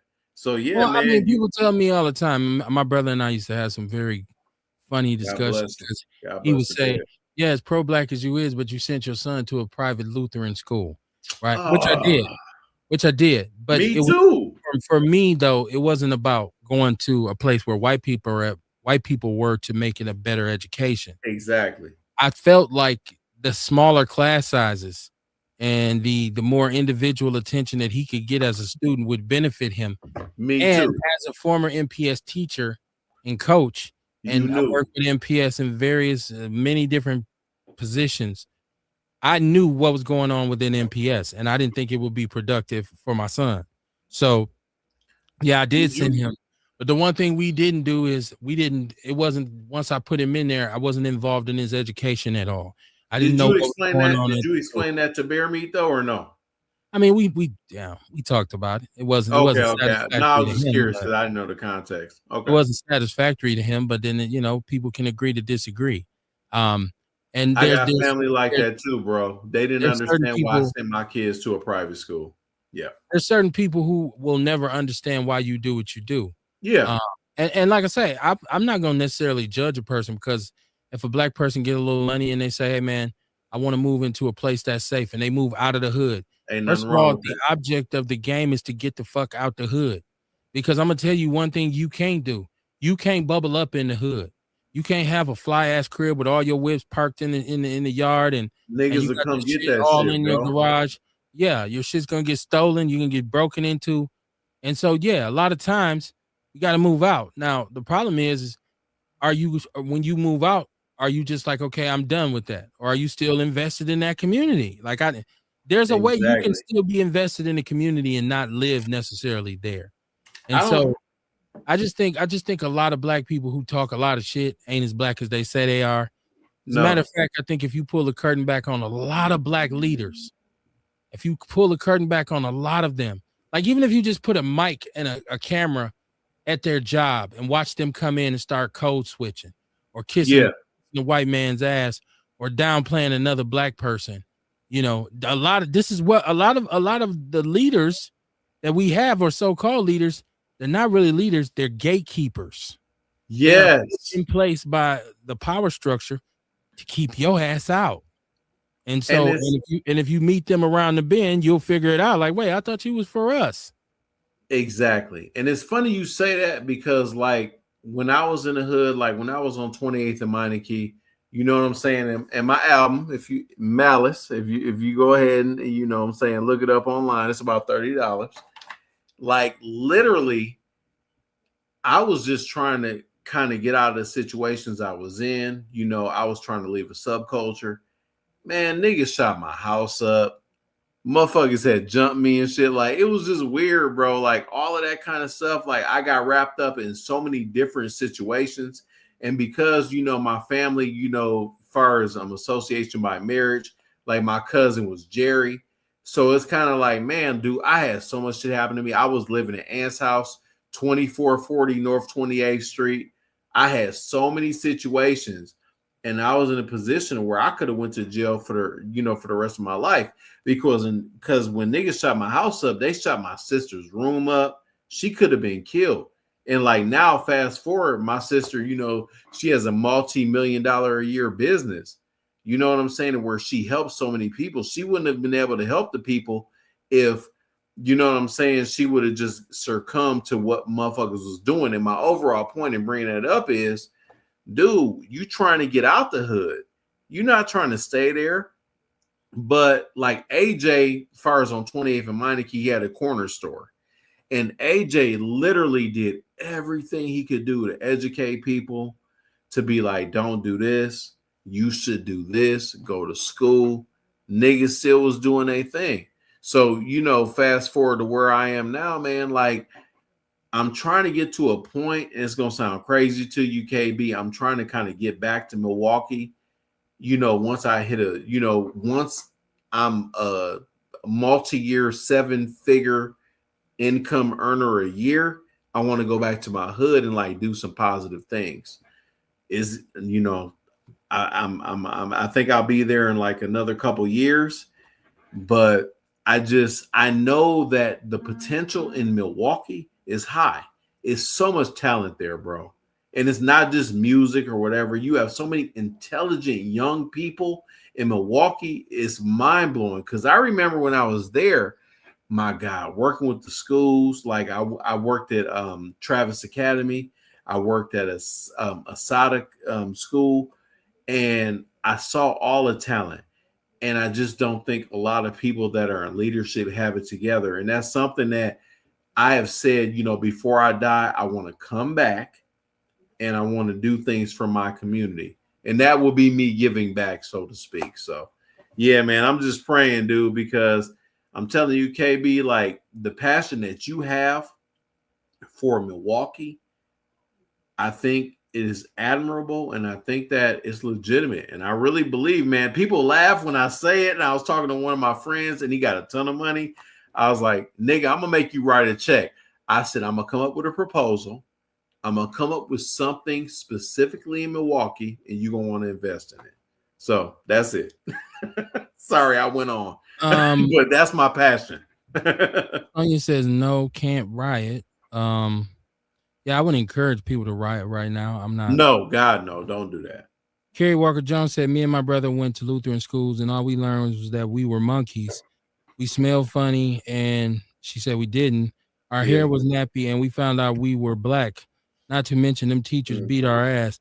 Yeah, that wasn't what my son got out of going to a Lutheran school, to a Lutheran high school, because I wouldn't allow that wasn't going to happen. That was the only thing it was like I said, it was just supposed to be a more catered experience. I wanted him to have the best opportunity to go to school without being distracted. And I feel like MPS, one of the biggest things for kids who are non-IEP or special ed is they're distracted by all of the bullshit going on around them. So I wanted some of the distractions reduced. And plus, it was right near my house. So I wanted easy access, which I had. So I made multiple, or they say frequent appearances. I was known at his school by administrators, teachers alike. They knew that this kid wasn't just a bastard that was just placed in his school. He's got a family, he got support at home. So, and it's more about what we teach here. So it wasn't really about him learning the Lutheran religion or anything of that nature. It was just about him focusing on getting his high school diploma, which he did. And I do think it was there were some things I didn't like, and I say I paid for that shit. I probably wasted money, but I still think the experience overall was better for him. I think it was a better suit for him. I was going to ask you, KB, are you Lutheran? No, I'm not. I was raised as a Baptist. So are you still Baptist? I don't go to church, so I can't sit up here and false flag and say I'm anything. But if I'm going to go to a church, it's going to be a Black Baptist church. Ain't nothing wrong. It's funny you said that because my baby, my 19-year-old, bro, and you know, I know you got love for her. It's funny because she said that. RJ's so funny though, KB. She was like, well, I went to a Baptist church. She's so fucking funny. She's like, I went to a Baptist church. And she was like, the experience was overwhelming. And I love it. Like my daughter, because she into just, you know, everything or whatever. I think she's gonna end up a Baptist. Yeah, I think she's gonna end up like you, bro. Which is good. Because she loves the Baptist church. She says Catholic schools too. I got older and thanked my wealthy white stepfather for trying, but he should have made me a professional boxer after that. Whooping little fresh mouth white kids increased my skills.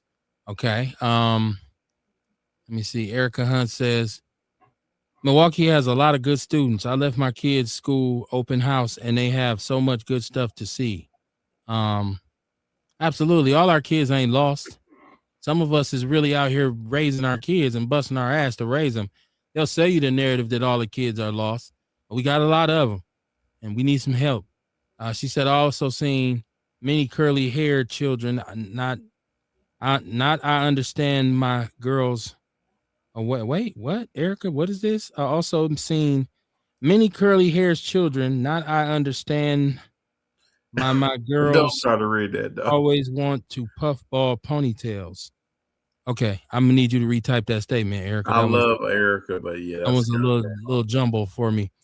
I mean, the whole thing is like I said, even with religion. Yeah, I was raised as a Baptist. My grandparents, my parents were Baptist. My dad was a Baptist preacher. So I was raised on that, the old Southern Bible, the old Southern biblical kind of thing. And even growing up, there was some stuff I questioned, some stuff that I said, I don't really get that. And like I was fortunate enough to have a lot of conversations with my dad, about some of the stuff. And he was cool. Like he would really sit down and break it up for you. So, it gave me a lot of clarity. And right now, we live in a society, especially for Black people, where the belief that we need religion, and that's how Yeah. we were. When I was growing up, religion was the church was the center of the community. That's not Yeah. the case now. No, And Black no. people are not as spiritually centered, traditionally spiritually centered, because you got a lot of Black people now who believe in some of everything. Right. And so, some of them will tell you I worship what our ancestors in Africa worshiped. And I'm like, I don't know how you know what they worshiped, but it's Yeah, kind of weird. this is Kind why of you gotta weird. let people do Don't what they go want to there. Don't do. go there, Go KB. go and do what you want to do. Just be KB, true don't to it. go there. Don't go there. I'm just saying, if that's what you want to believe, if the only thing I say is whatever you say, you study and be true to it. You know what I love though, Kevin? I love how when you are a Christian and they were like, well, the white man used Christianity to come against you. And it's funny because then you talk to people on the other side of the aisle and they'll say, well, this religion is this and this. But if you look at somebody in China, they might not have had the same experiences that you had. So how can you kind of dump on another religion and say your religion is the truth? And one other point before I concede, it's funny because if you really think about it, bro, if you believe that Jesus Christ is our Lord and Savior, and I know you do, I'm not talking to you, but if you believe that Jesus Christ is our Lord and Savior, you're a Christian and you'll go to heaven. And anything that you might have made a mistake on that you don't know or whatever, we'll find out in the afterlife. And it's so disrespectful to people when you just kind of dump on what they believe. Like you're a Baptist, I would never dump on you because I'm a Catholic, because it's wrong. And being judgmental is wrong. I would never dump on Mr. Burns because he's not a Catholic. And like I'm in the Knights of Columbus. There's misnomers because there's not, when you talk about Christianity, Jesus is not your Lord and Savior. He's God's son. Yeah. So he was sent here by God. So he died for our sins. Yeah, God is your Lord and Savior. But Jesus see, in my religion, we believe that Jesus Christ is God too, because it's his son. Right. That's a religious debate. There's so many different nuances. Yeah, exactly. That's why I don't get caught up in arguing with somebody exactly. about what they want to believe. I just think it's more important that you believe something. Like if you're just not a person who just walk around here saying anything and going for anything, I just think you need to believe something. There has to be something. Man, right? if you don't, you really don't give a damn about nothing. You have to accept that there's something bigger than you. And I think that's the main thing. Sonia Thor says she went to all Black crazy schools. Sarita Shaw, she said, hey, my lovely Outlaw family, what it do, Sarita? How you doing this evening? Erica Hunt said, I was saying my daughter always like like they in 2 puffball ponytails. And while I was at the open house today, I seen a lot of children embracing their curly hair. Okay. Okay. That's a little bit better than how you wrote it last time. She said that she had just taken her nighttime meds. Okay. Sarita Saw said, I think you mean Pan-Africanism is dead. She said African panism. I think you mean Pan-Africanism No, is dead. Is it? I don't know. There's a lot of people who still believe in it. no, A lot of that people ain't who going practice it. nowhere. A lot of people believe in that. Erica said, okay, she was just saying she took her nighttime meds. Excuse her. Understandable. I'm gonna take my meds in a minute. You silly. Erica be throwing her thirst trap pictures up there or whatever. Tell her to quit throwing that up there. That's between you and her. I ain't got nothing to do with that. It must have worked if you bringing them up. You know what I'm saying? Yeah, I ain't gonna lie. I saw it like she was you know how people have their stories, and like she had one up. It was nothing bad, but she looked very attractive. I was like thinking in my mind like, Erica, quit playing. Sonia Thor said, I not be to church. She hasn't been to church in 5 years. I don't blame her. I haven't been in a while myself. That's why you don't hear me. That's why you don't see me walk around carrying a flag talking about how Christian how saved I am. Because I haven't been to church in a while either. Like I've really got disillusioned with the whole concept of what people's I'm gonna always have a problem with somebody saying one thing and doing another. Yes, so sir. that's why I kind of like, and if it ain't good for the community, like I cram to understand if you got this huge church in the middle of probably one of the worst neighborhoods in the city, and there's poverty everywhere and people are struggling, and you don't have any connection with the surrounding area, right? Like I look at you and I say, I question the validity of your, what they call your ministry. You should be connected to that community. And a lot of times, most of our biggest churches and successful churches are in the deep black community. And by the time when church is over, they beating their feet, getting the hell up out of there. So, they don't have the connection to the people that the church once did. Now that has nothing to do with my relationship with God, which is something that's totally personal and something that I feel like is nobody else's business. So when somebody asks me, I tell them, it ain't none of your business. So I ain't gonna lie though, KB, you should kind of share your relationship with God because it's made you such a good person. I mean, not the things you don't want to, you know what I'm saying? Not the stuff you don't want to share, but I think that if you share the things that made you more of a Christian, I ain't gonna lie, bro. Like for me personally, just knowing you a lot more than I did even a year ago, your faith in Christ, yeah, that's inspirational. It's inspirational to me. I actually like it a lot. That's all I'm saying. Ruben Anderson. What up, Rube? He said, good evening. What's going on, man? What up, Ruben? Carrie Walker Jones. She said all religions are manufactured to suit. I think to suit, you saying? Manufactured to suit. Ruben saying, did y'all know that they were called Christian as a joke? I heard something in regard to that before. I've heard something in regards to that before, Ruben, but I can't remember the details. Earl Henning said David Holland wanted me to go to college in Mississippi in 1983. I told him it wouldn't be great for me as a black boy that went to a white high school, Pulaski, LOL, but I didn't feel comfortable with white people because I went there. Yeah, I had total culture shock going from the north side of Milwaukee to North Dakota. Yeah, I'll write a book on that shit one day. Sonia Thrower said the club is the church now. I don't know. Erica said, I believe in the common denominator of all religions, respect life and do good unto others. Take care of home, aka follow the 10 commandments and be a messenger. Okay. I agree. Should be. If I don't know if your religion saying something too far away from that, I'm like, huh? Carrie Walker said, I don't go to church either. I have a problem with the rock star mentality of the preachers. There you go. And the poverty of their followers. I won't make any generalizations about, what goes on in church. Cause like I said, I'm not there on Sunday. So I'm not, but I just, some I of don't the blame her either, bro. Some of the contradictions there are entirely solid. And I can look at them and say, that's a hindrance for me going. Sharita says spiritual belief and religion are two different things. Exactly. She said evolved church. I guess that's where she goes. Exactly. She's right though. Yeah, I mean, yeah, spirituality and Yeah, she religion. Yeah, right.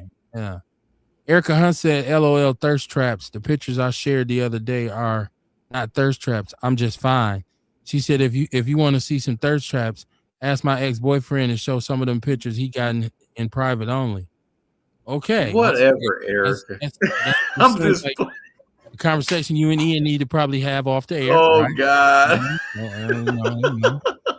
Sarita Shaw said two different things. Yeah, I mean, it's a religion is another one of those things that me personally I just refuse to argue with other people about. I'm not gonna waste a whole bunch of time sitting around arguing about religion with you. I'm just not. It's not something I'm gonna waste time on because most of it's based on your own personal perspective and your own personal beliefs. So, and that's why I say, like Ian saying, well, you should share this, you should share that. I won't ever paint a target on my back. So I keep my business to myself because I really I believe respect that. a lot of shit ain't for everybody to know. You know what I But if mean? you ever share though, and people try to talk shit though, I mean, I know you can defend yourself because you're a big boy, as you've always said. Well, But man, I'm not also interested in sharing everything, every detail oh, about for sure. myself and my life with everybody. Like a lot of But shit I'm ain't just your saying, business. You don't know it but because it ain't your business. So yeah, but the uh, thing is though, you a child of God, and if you ever do, people need to respect that, no matter what their religion is. And if they I try tell to you come like half this. pocket, fuck them. I tell you like this. I do what I'm led to do. So if Yes, I'm sir. led to share something, I'll lay it out there. But if I'm Yep, not, I'll keep it to myself. And it's just my business. exactly. It's not Yep. anybody's business. So, you know, people get sometimes sharing your truth becomes so influential that people start to adapt it and they try to make it their truth. Yeah, And they then do. you kind of get stuck with being the figurehead or the leader, or so it's like it's every things can be misinterpreted too easily for a lot of shit for me to I walk away from silly shit. I don't have time for a lot of dumb I shit agree. in my life. And I try to keep stress and drama to a minimal. So a lot of times it ain't even worth me telling certain people certain stuff because it's not gonna go anywhere. It's like why did I do that? So um, but I wanted to go to also my man Tierman Spencer, who was the first black city attorney elected here in the city of Milwaukee, friend of the show, been on the show a bunch of times. Me and Yeah, Spencer, we used to chop it up a lot. We went to breakfast a couple times. I hung out, had some real, constructive conversations. He liked our platform. He thought that it would, it should be some investment in it, and he would always give me advice on what he thought I should do. But Tierman has been he was persecuted from the day he took that city attorney position because that's a very powerful position. You're talking about litigation, being the chief litigator for the city. yeah, And Tierman was run out of office, and then he was arrested after he got out of office. And then they gave him more charges today, bail jumping, saying he left a voicemail for one of the prosecuting attorneys on the case about some real estate. And I haven't spoken with Tierman in a while. I know the last time we spoke, I expressed my support for him. I know he doesn't like to. I mean, he's a lawyer, so he's always focused on legality. So a lot of stuff that is going on with his cases, he told me he couldn't really talk about because it would jeopardize, the trial or whatever. But I'm gonna reach out to Tierman and see if we could support him in any way and at least provide a platform where he could tell his truth. Because he was cool with me. I know I've heard a bunch of different stuff, but he was cool with me. And he always gave me good advice in terms of what I could be doing with my voice. I know when Tierman and I went to Coffee Makes You Black. Rest in peace to Coffee Makes You Black. And I looked up and there was a line at the table of like community leaders who just wanted a word with him. It was absolutely hilarious to me. And none of them knew who I was, but they was all acting like they knew. Right. It was always like, well, and he was saying, well, this is my friend who hosts Outlaw Radio. And people were like, hey, yeah, Outlaw Radio. Yeah, I listen to that. I'm looking at the people like, you absolutely don't. I know you don't. I've never seen you in my chat room. But it was hilarious. It was hilarious. So shout out to Tierman Spencer, man.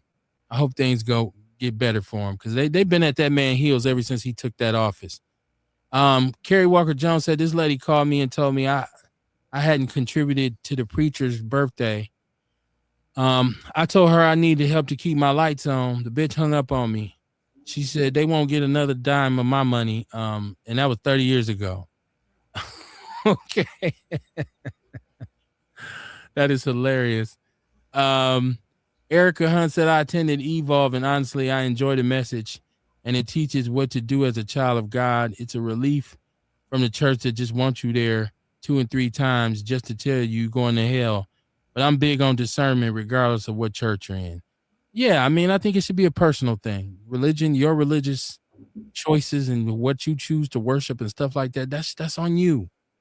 That's a personal thing. And you have the right to be as personable as you want it to be. Like you don't owe no explanation to nobody.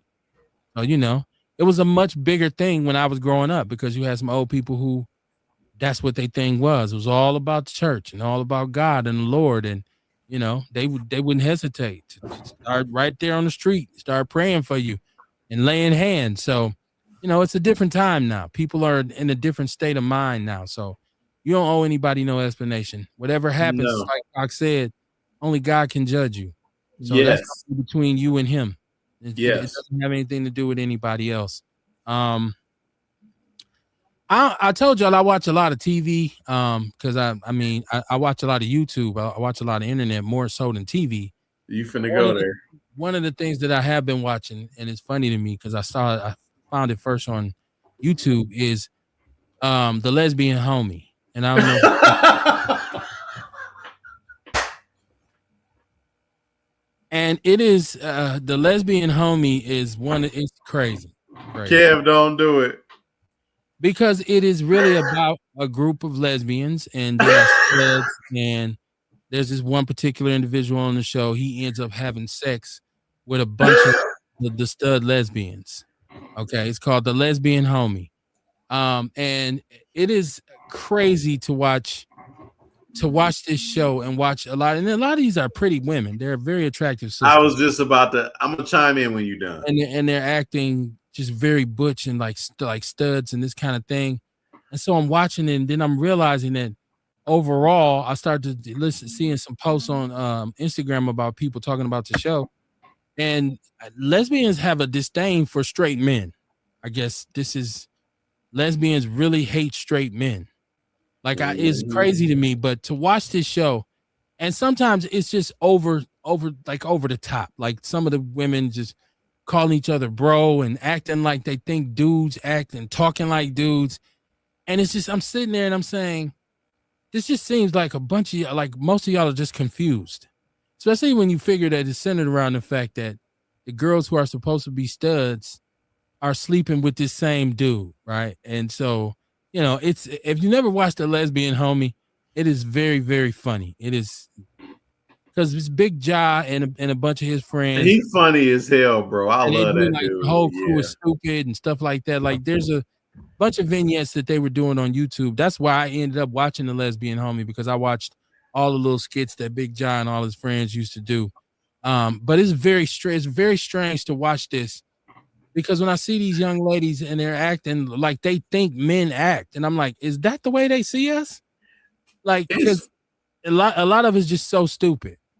It's funny, bro, because like when I was watching the show or whatever, like you went way deeper than me. I was caught up because the two actresses that played The Lesbian Homie, I'm not gonna lie, bro.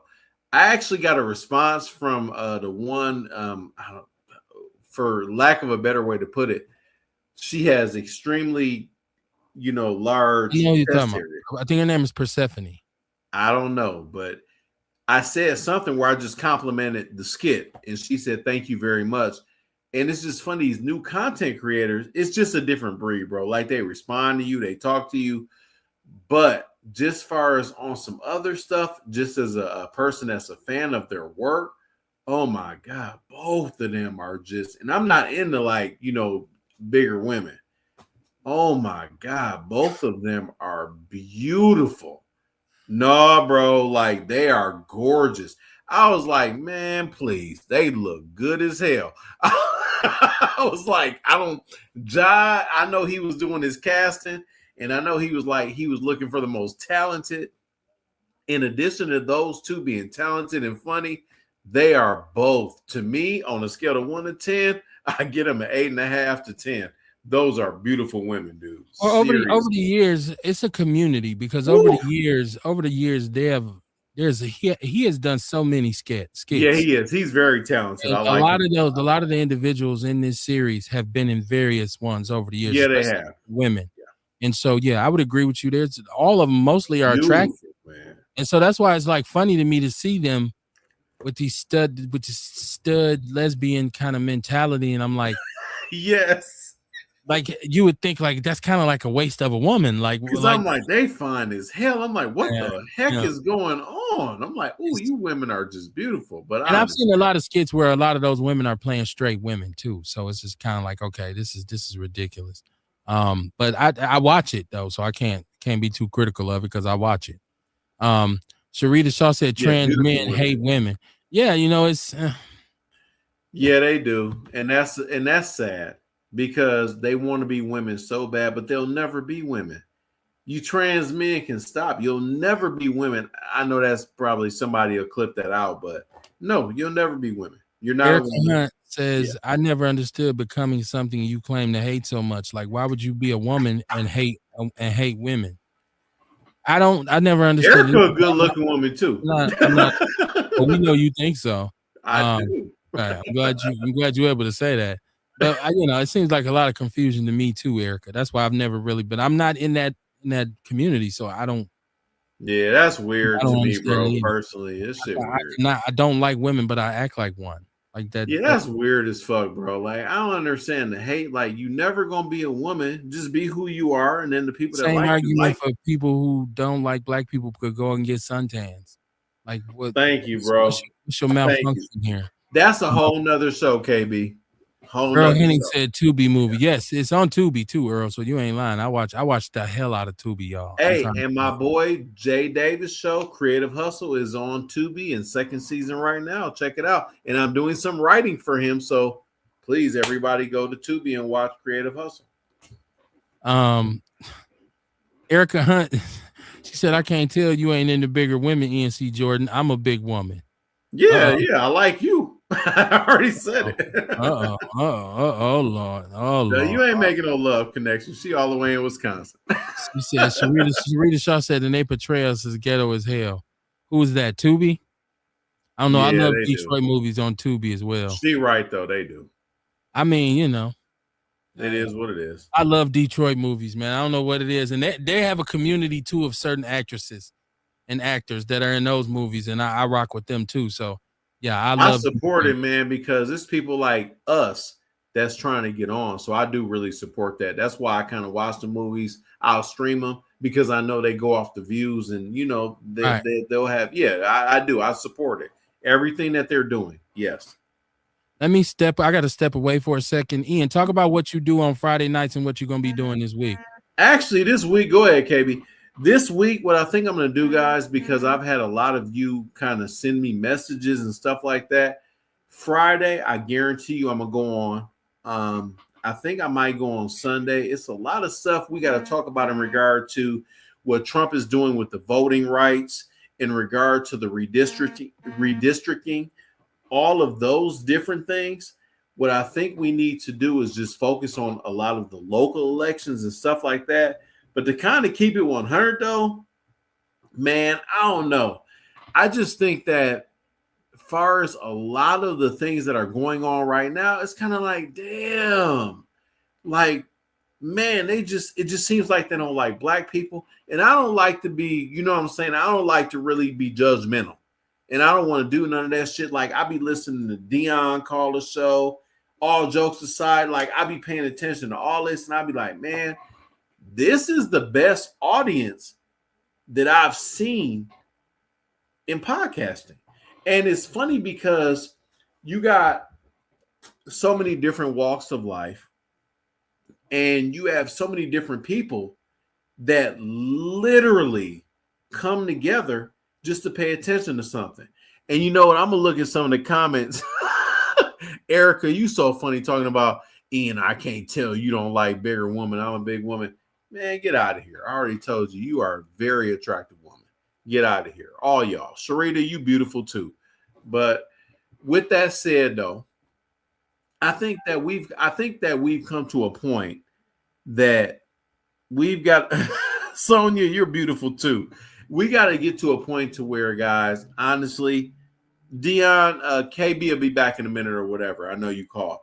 But the thing is, what we got to understand as a people, if we could start getting like one or two people together on whatever the business idea is, I think we could do well. I think we could start doing different things. Like look at Target, look at where they are right now, right? And real quick, because KB coming back. So if you look at Target or whatever, like they really had some issues, right? Far as their revenue and everything that they were doing. But if you look at it now, some of the things that they've been trying to do, they kind of got back with the community.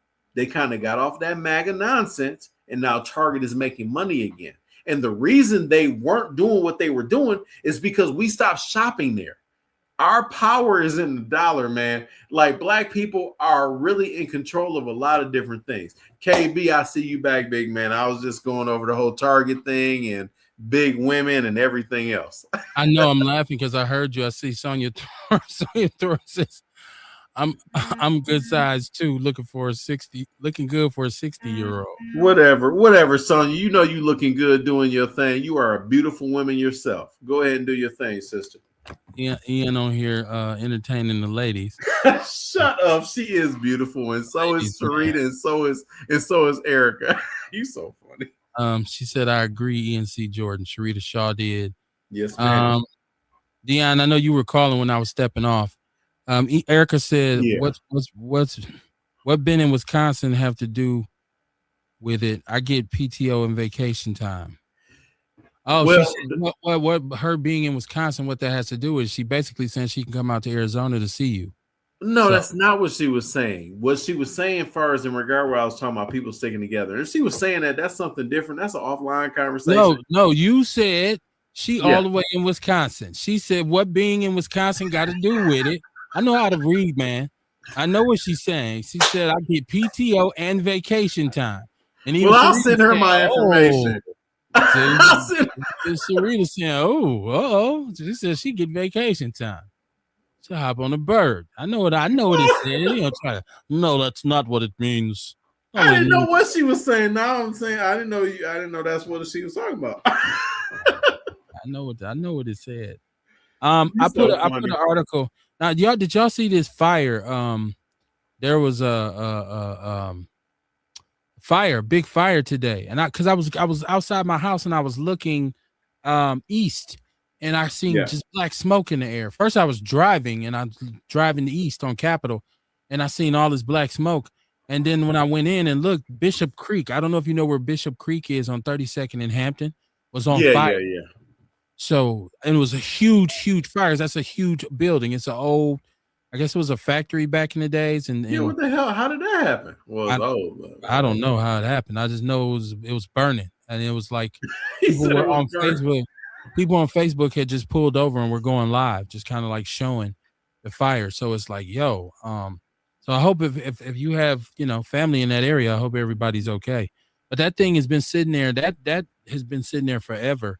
They had started to renovate it and then it stopped. So I don't know what the plan was, but I can't remember the name of the church that's over there off of Hampton. I can't remember the name of it.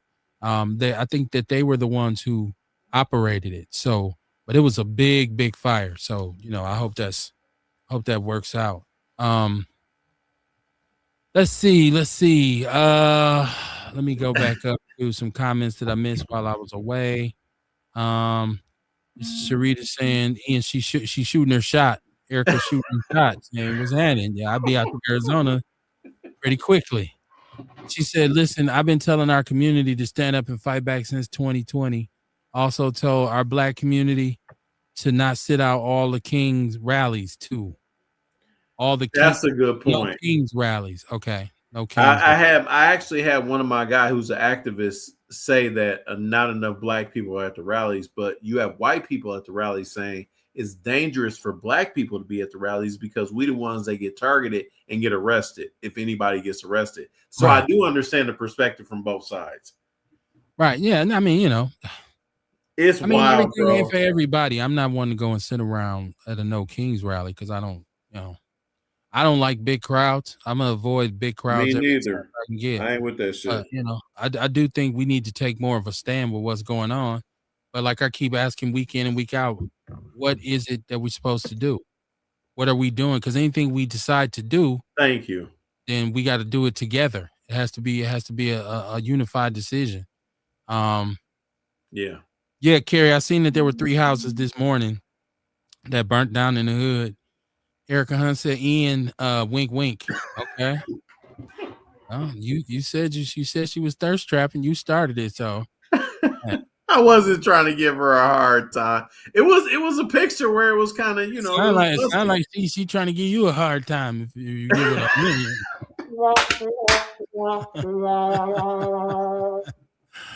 It don't sound like she. So I think she would. Don't sound like she offended, right? Like Sonia says she's looking at the fire now.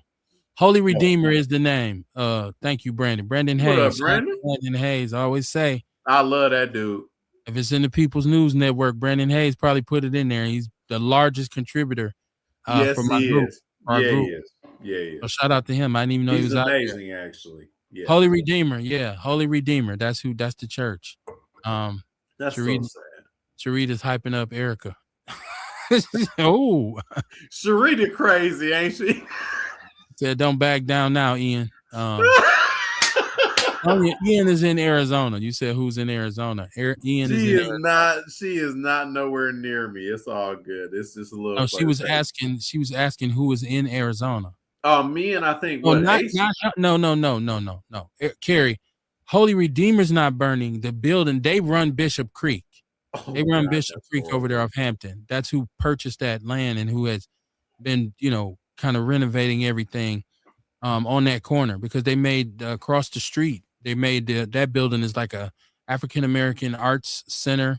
So they were the people who governed that building, from my understanding, that whole complex. So, but that building is burning. That building is burning right now. I just read the next comment.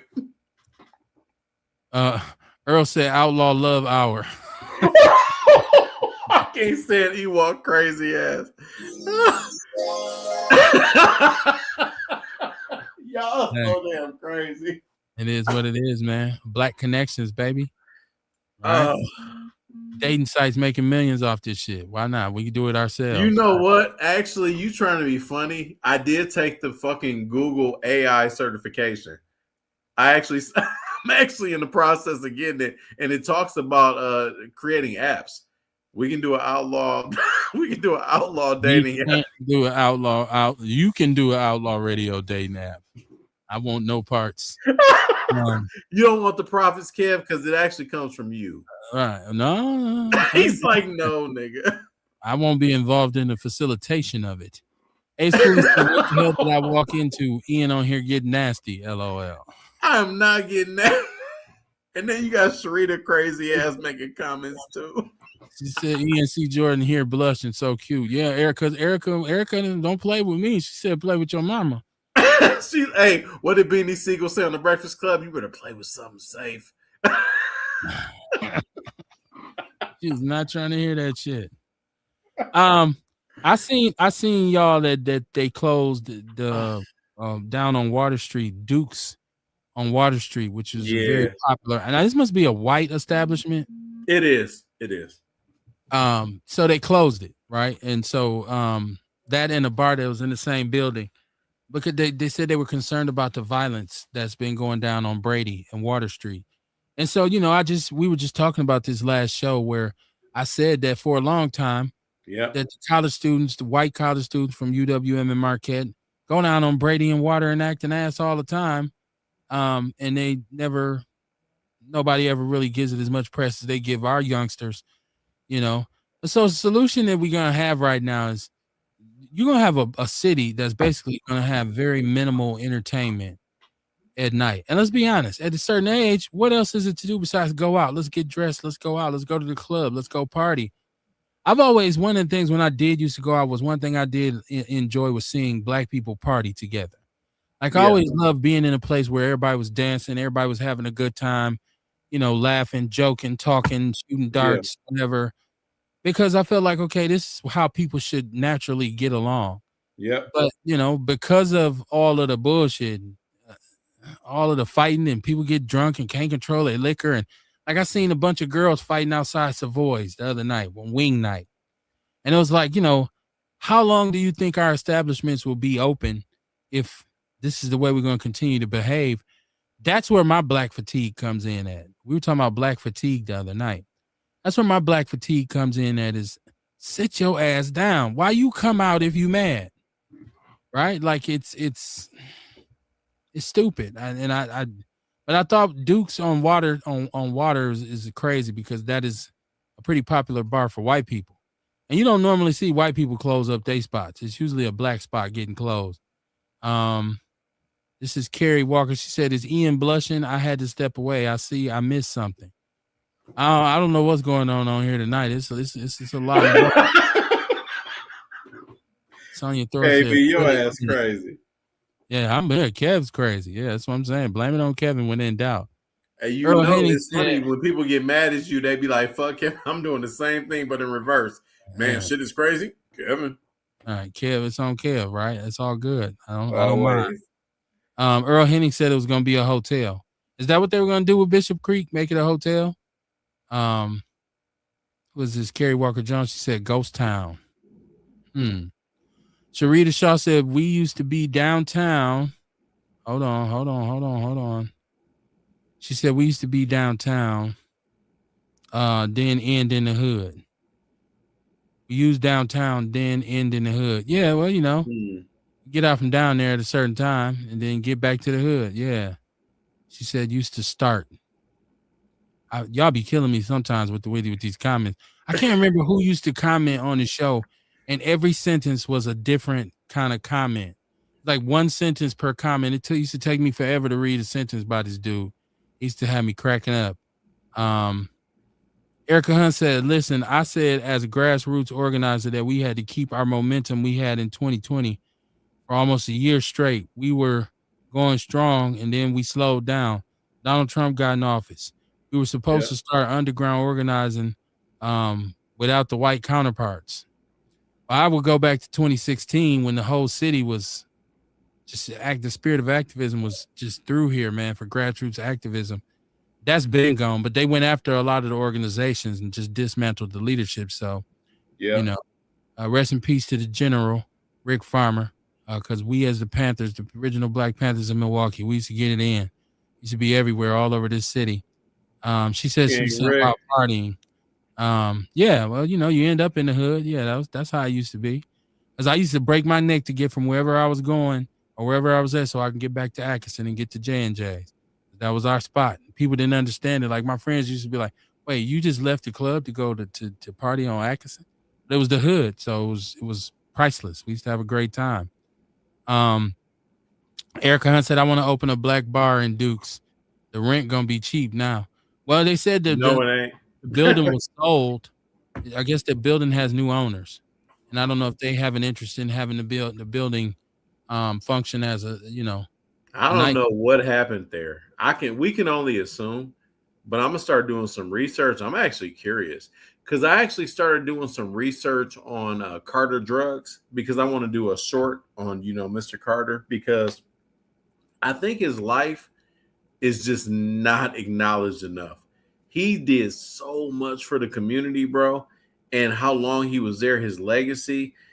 I think that's because I don't know who actually mentioned it on Outlaw Radio, where they were like, somebody needs to do something. And I'm like, you know what? I kind of want to do something, even if it's only like 10 minutes, to just get some history and just put something out there, because I was looking for some information on Mr. Carter. And I was like, oh man, some stuff out there. Like when he died, TMJ, they did something or whatever. But I'm just like, man, it's not enough out there. So I can just talk about my experience. And I know you mentioned you're on Outlaw Radio, so I can kind of clip that up and just put that out there too.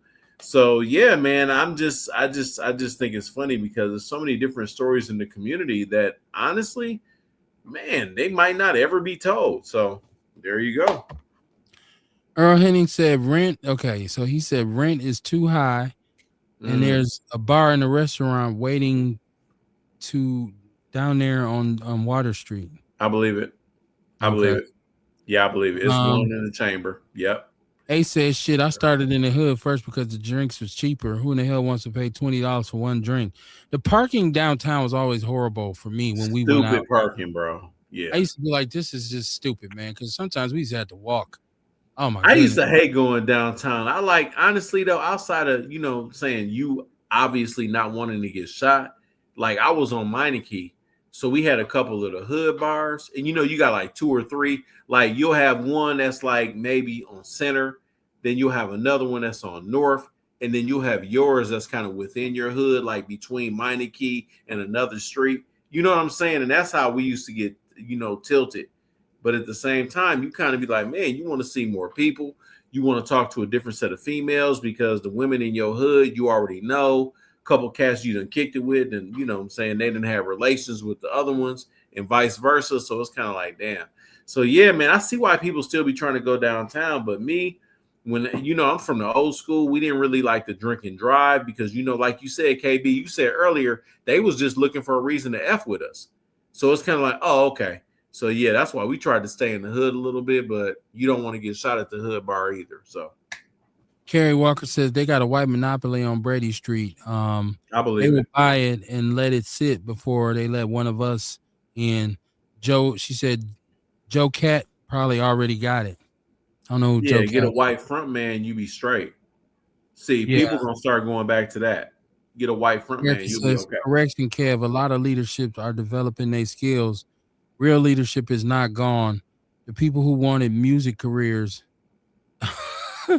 and wanted to be entertainers. I like that. Listen, there was a lot of movements. There was a lot of movements being made, moves made in the streets and behind the scenes in terms of activism and grassroots organizing. I'm not gonna criticize nobody as who wanted to be what. I mean, a lot of times what you find, like I said, when you pull the curtain back, on people, you say, wait, well, this ain't what you had said on Instagram. You might be surprised that this person that you've been looking up to and following is not who or what you thought they was. That's why they say you should never meet your heroes. So, Never. but yeah, I don't want to criticize nobody for their ulterior motives, but there's definitely some tomfoolery going on in the background of a lot of stuff. But there was a lot of movements and stuff was getting done, statements being made. A said my shit was the Diamond, Comfort Zone, and Karen Supper Club. Oh, yes. Yes. Right there on 35th Street. And also don't forget the Cheetah Club though. If for cats that like to do that. Okay, here we go. Kevin, why did I get the freaking buzzer? Because you brought up the Cheetah Club, but bro, people went there.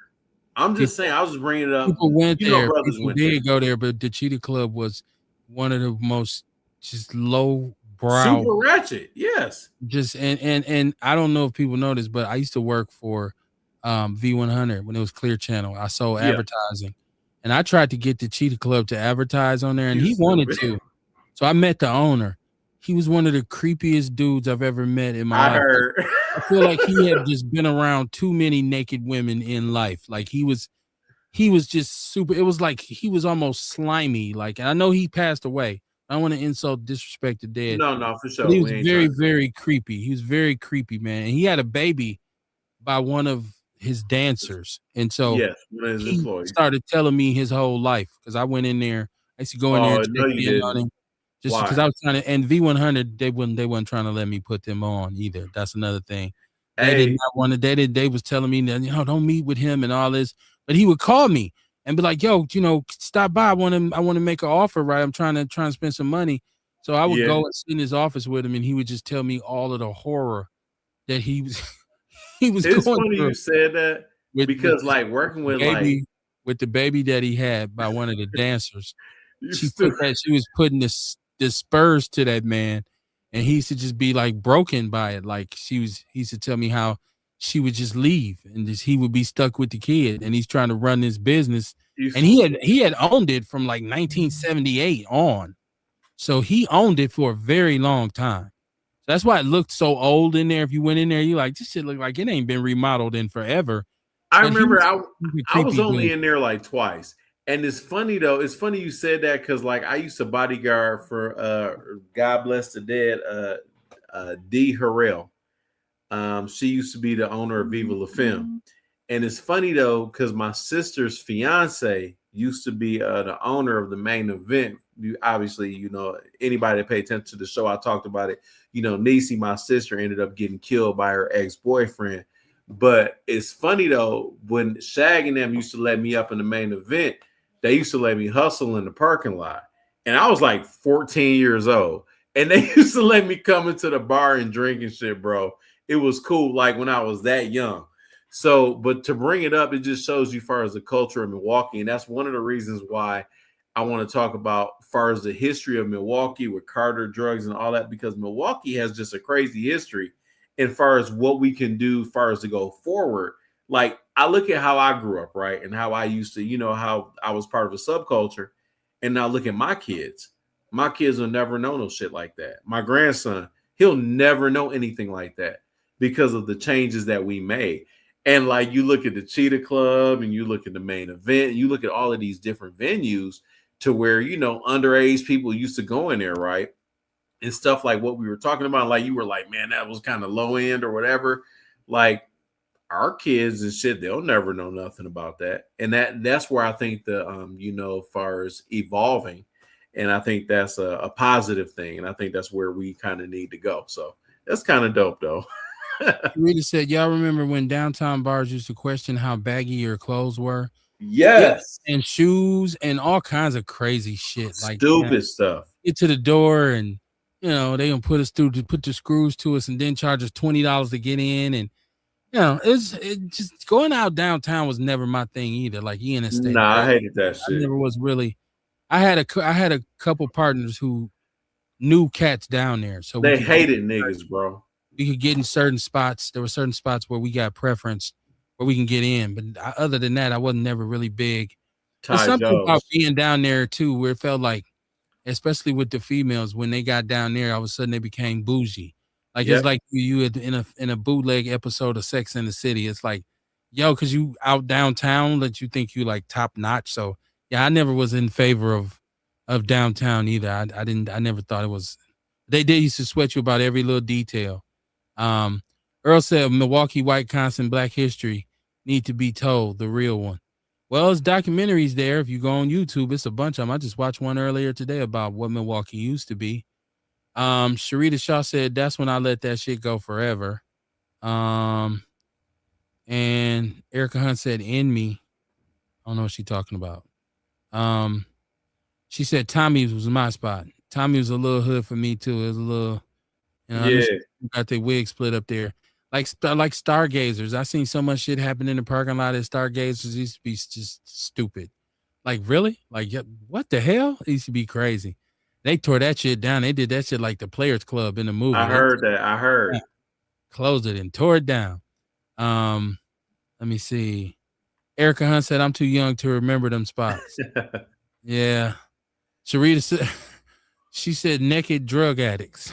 Sharita crazy. Ace Cooley is going at you. He said Ian nasty as hell, LOL. The Cheetah Club. No, Cheetah Club nasty, but I wasn't hanging out in there. But I've been there a couple times. I ain't gonna lie, man. I was part of a subculture, so I hustled a little bit. Oh man. Blame it on whatever you want to. Comfort zone too. My cousin Cadillac Fred. What up, Fred? Oh no, I've been in the Cheetah. Like I say, I had some of my partners used to swear by it. Bro, I was a menace when I was young, bro. I was just once we got old enough to really go out. Like when we finally got old enough to go in these places. First place that we went, that was, a gentleman's club was the Cheetah. That's the first place we went. It was and and Arliss, because Arliss knew my mom. Arliss used to let me in. He used to let me in the motherfucking ARJs just because of my mom. Yep. Yeah, we used to go to ARJs over on Villard. That was because they had the age restriction 25, man. They used to let me in there, man. I was like 19 in there. Yeah, we used to go in there too. Yep. I always favored places where there was older people at though, because it was less. Yeah, it didn't never be no drama, man. I met so many nice older women. It was wild, man. I should tell some ARJ stories down the line. Woo! Kerry Walker Jones said that strip club was weird. My brother called it bitches with bullet wounds. everybody in the city they was critical of the girls that danced in the Chitty Club. It was just like, okay, Oh shit! crazy. She said Desi Harrell is her sister. So Hold on. Before you go to the next comment, oh my lord, D is your sister. Oh Desiree my god, Harrell is her sister.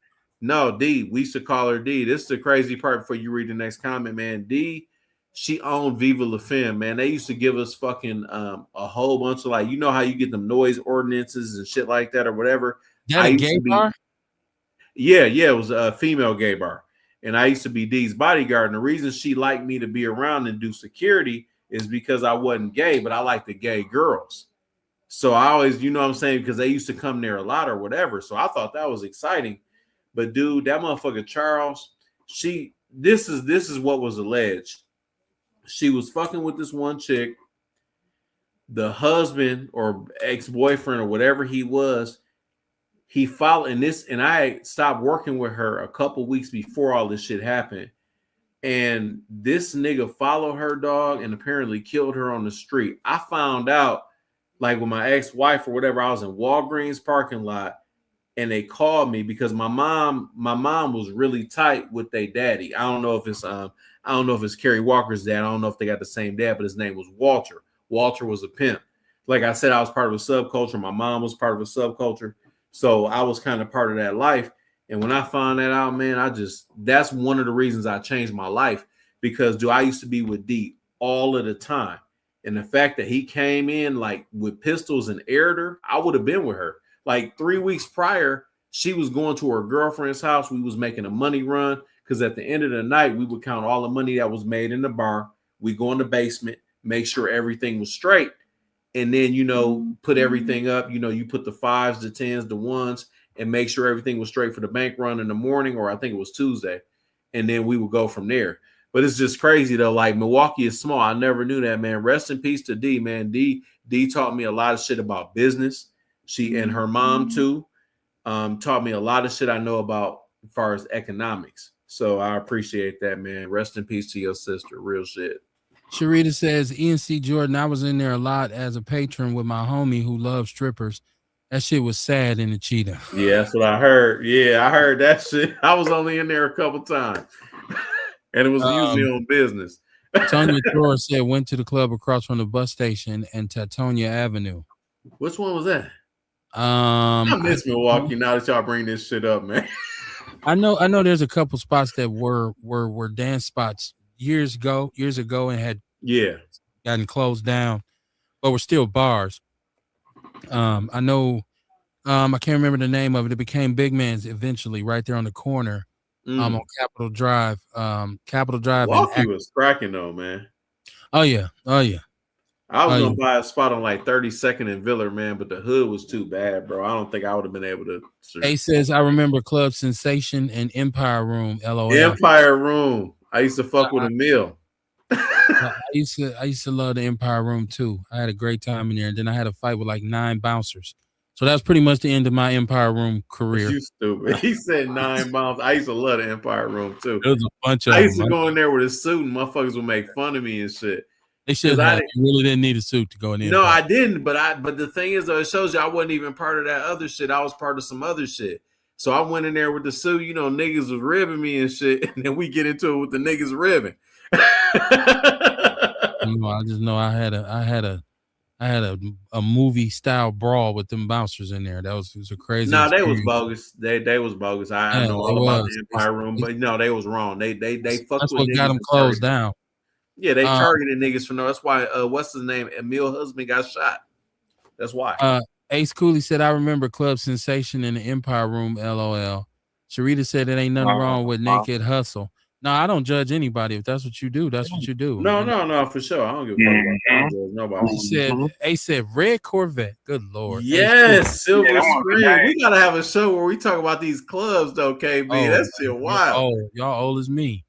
Young on Titanium fan. Then the catfish right here. I'm in the hood. I'm about to hit act right now.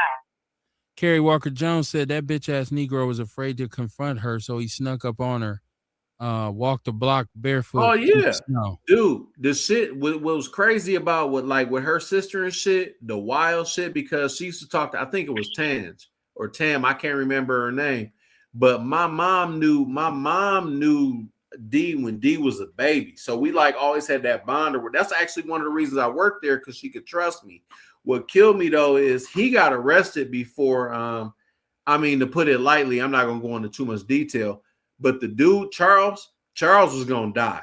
I knew so many people that were going to kill him. Like people was like, "Dog, we're gonna go after this and this and this."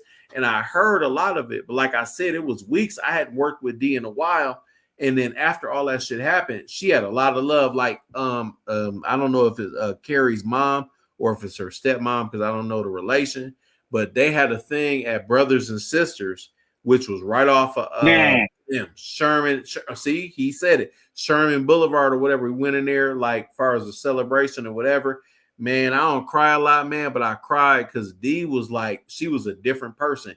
It's hard to explain it. Like I don't really go into detail too much online because my life has changed, but I was around some real motherfuckers, like real street people, and she was one of them. She was a hustler, man, but she was also an excellent business person. So rest in peace to D, man, for real. Like I love her to this day. For real, I learned a lot from her. Sharita says, shouts out again to the Outlaws to spread diversity on the show. Carrie, Erica, and again, where's Mama Jenkins? Love the ladies. Sure. Yeah, there's some ladies who rock with us on Outlaw Radio. And see, I ain't know Zarcos was beat up. I just drove past there, all fucked up. You said Zarcos used to be cracking. Hell yeah, Zarcos used to be cracking. Too much. One way in, one way out ain't my flavor. Brass Monkey on Tetonia. Damn, Sonia. And she went way back, didn't she? Good Lord. Ashford and Simpson was up there with Tetonia. Yeah. Brass Monkey. Erica Hunt says Savoy's had a brawl last night. They still open? I was just talking about. I seen the video of the girls fighting on his wing night. I'm gonna go back up there if I come back to Milwaukee. I'm gonna go girls kick it out at Savoy's. Ace I'm Cooley gonna take my said you got bodyguard. into it with Big George and Adam and them. Whatever the bouncers' names was at Empire Room, I got into it with them. But I put it like that: we had a whoo.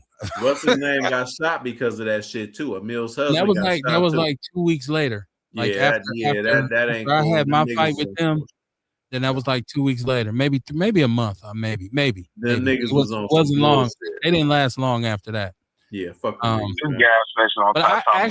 I used to Ace. I used to coach with Big George.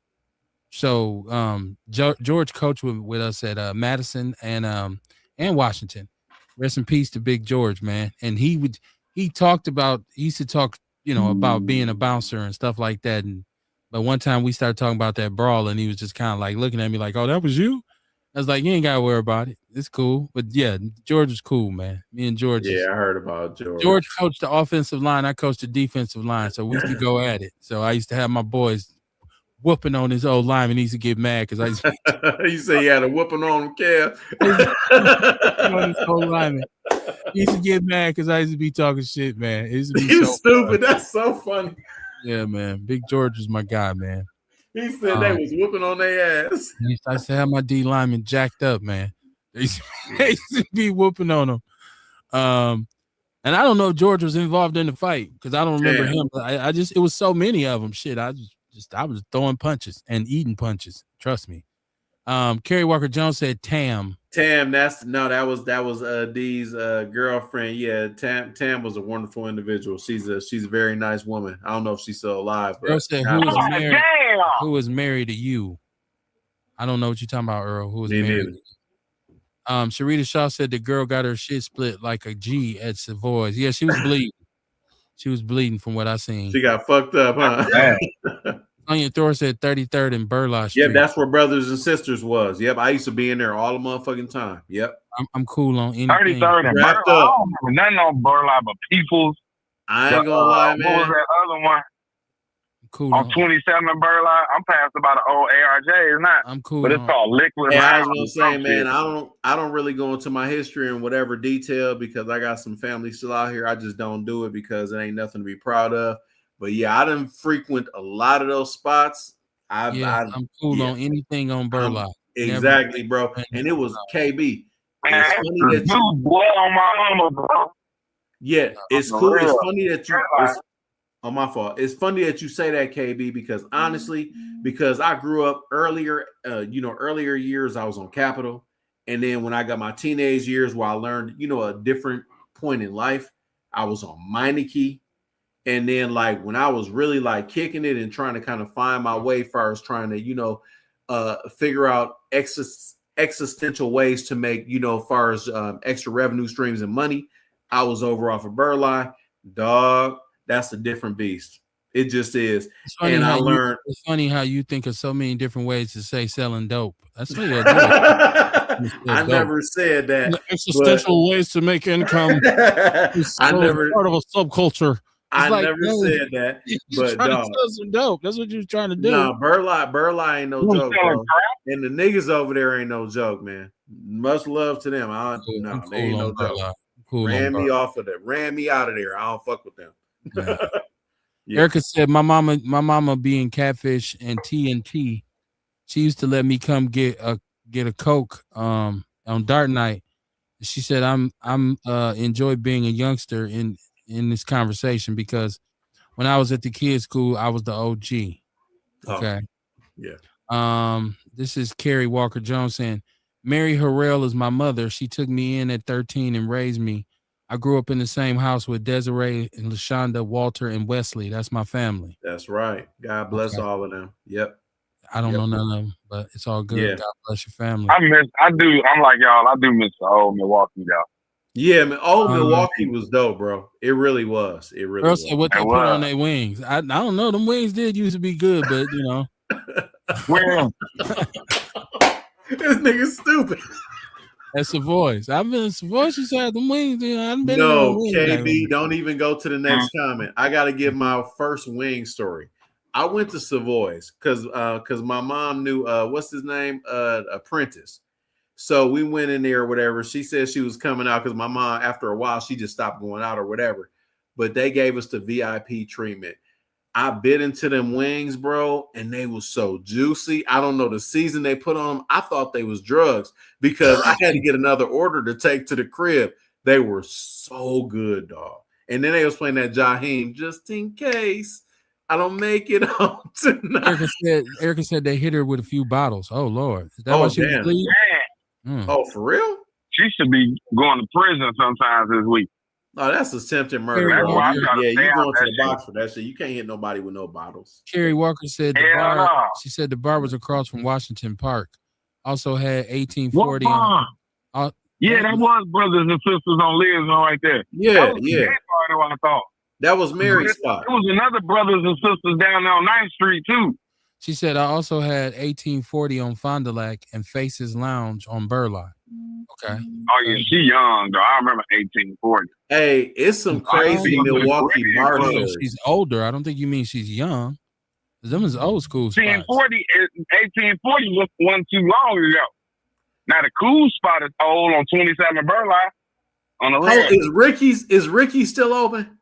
Yeah, Ricky's still. I believe it is. It is. I believe it is. I know the liquor store right there still open. Hold up, though, Kev. We ain't got enough time. I ain't gonna keep talking because I was gonna tell a quick Ricky story. Your stories ain't never quick either because you would say, "Give me 10 seconds," and that shit. I ain't gonna even do it. I'll say that for next week. I got a Ricky story that's wild. Sonia Thor said, "Kid's father live over there." Oh, okay. Sharita Saw said, "Good show, Kev." This is who else? I'm trying to finish the chat room before we get out of here. Yeah. Said future connections and strip clubs. Erica said, "I remember my mom would talk about the chocolate rolls." Yeah, that's a little too far south for me. Yeah. I ain't never been there. I don't know what that shit is. A said, "Y'all still hit up Catfish Lounge?" I don't go out no more, but Nah, hell no. My thing. Sarita said, "Nope, boys, she got fucked up." Okay. No, I don't. Those there used to be a lot to do in the city, especially nightlife. It was a lot going on. Nightlife was cracking, KB. Yeah, it was on my mama. But the common denominator here is when you go to acting a fool, when it's violence and shooting and it's fighting and it's killing and all this kind of stuff, the spots go away. So a lot of spots which were great hangout spots are gone because some motherfuckers got into it and tore the shit up. So, Yeah. it's one of those things. It's one of those things where that's why I say if I got black fatigue for anything, it's sometimes we can be at times we can be our own worst enemies, man. We can be our own worst enemies. So Erica said Dion knows the chocolate rolls. Hell yeah. I've seen it, but I've never Rose on that motherfucker. Rose worked down in the city with me. That's wild shit though, bro. Because I was gonna say though, that's wild shit because if you really from the street and you understand temperatures, you go into the bar and you understand what the deal be like. I'd walk into a spot where you might have a couple of gangster disciples off to the side, especially the strip club. My niggas said gangster disciples. Lord have mercy. Why well, I'm just saying I was never in a gang, so I just call them gangster disciples. So you go into a spot where you see gangster disciples, you see motherfuckers that was self or donuts. Donuts, whatever you want to call them. Yeah, on my mama, you my nigga, bro. That shit have started. He not wrong. No, he not wrong. Because I got cousins that was on that same lingo, and it's funny because they would cut me off just like that when I would say gangster disciples. So it's funny though when you got niggas as gangster disciples and you go in the spots, and when I would go in there because I was neutral, because I was cool with everybody. The first thing I would do, and I learned this shit, I would buy everybody drinks. And I'd be like, man, how you doing? Whatever. How your family doing or whatever? Because, I'm from Milwaukee. And usually that would kind of calm niggas a little bit, especially if niggas from the other side really ain't get into it or kill nobody from nobody family or no dumb shit. You know what I'm saying? Everybody could be cool. Because in Milwaukee, as you know, as far as when it comes to the gangbanging shit, it ain't really gangbanging. It's about hustling. So when you got that, people usually just kick it. And that's how come I was at a lot of spots and a lot of that shit really didn't happen because I would just walk in there like, you know how it is, like people you was in high school with, you see a nigga you had algebra with, you had one nigga, as you put it, D, folks, and you have another nigga that was self, and niggas was usually cool. They even had that united handshake and shit. So when I went out, I would just tell everybody to come by our table, we get a bottle, and we kick it the whole night. I'm just saying I wish more people did that. She said when she comes home, she goes out. Carrie Walker said the Memphis strip club. I had a boyfriend from Jersey. He said he wanted to go to a strip club. I sent him there. He didn't ask no more. LOL. No, because they don't be doing the full naked. It's different here or in different Memphis, there. In Memphis, it's wild. Said in the Memphis strip club. Oh, I was gonna say Milwaukee strip club and Memphis strip club completely different. She said the Memphis Inn. She said. Okay, my fault. Where was that at? I don't know where that was at. Yeah, I don't know what that is. I thought it was Memphis. My fault. Because I know they used to go full nude down south. Erica Hunt said I was talking with my kids about back in the day when we used to have school fighting, and he gonna say, yeah, that's back in the days when you didn't need more than 6 bullets. Now you need a whole extendo. Things definitely. Yep, 30 shots. He ain't lying. From everything I've read on the news, he ain't lying. If you can't shoot, you need the extendo. If you can shoot a gun, you only need 1 bullet. It don't matter. They got the extendos now. Either way, you're gonna die. I just don't want to be involved. Said, did you see that what that white teacher did in the classroom with the black doll baby? I did not. Yes, I did, and it was horrific. It was horrific. KB, really, to give you context really quick, and it will be about 20 seconds. There's an art teacher that was there. There was a baby that was black hanging from where the TV is, and then I guess somebody recorded it. Horrible shit. Oh, okay. Yeah, bad. Racism. You know how that go. Sharita said, fuck around and get robbed buying everybody drinks now. It's definitely happened to me twice. Yeah. She said, but I ain't gonna lie though, when I was in that situation, Sharita, wasn't nobody gonna try to rob me at that time because I was usually with about 3 or 4 of my cousins, and one of my cousins was a cop. And I always went out with him. So nobody was robbing us. OnlyFans done took over strip clubs now. Oh, okay. Carrie Walker said the Memphis Inn was on 6th and North, and it was bad. Okay. That sounds familiar now that she didn't get the locale. That sounds a little old school shit because I ain't never been. I've never been on. Yeah, I don't know about booty.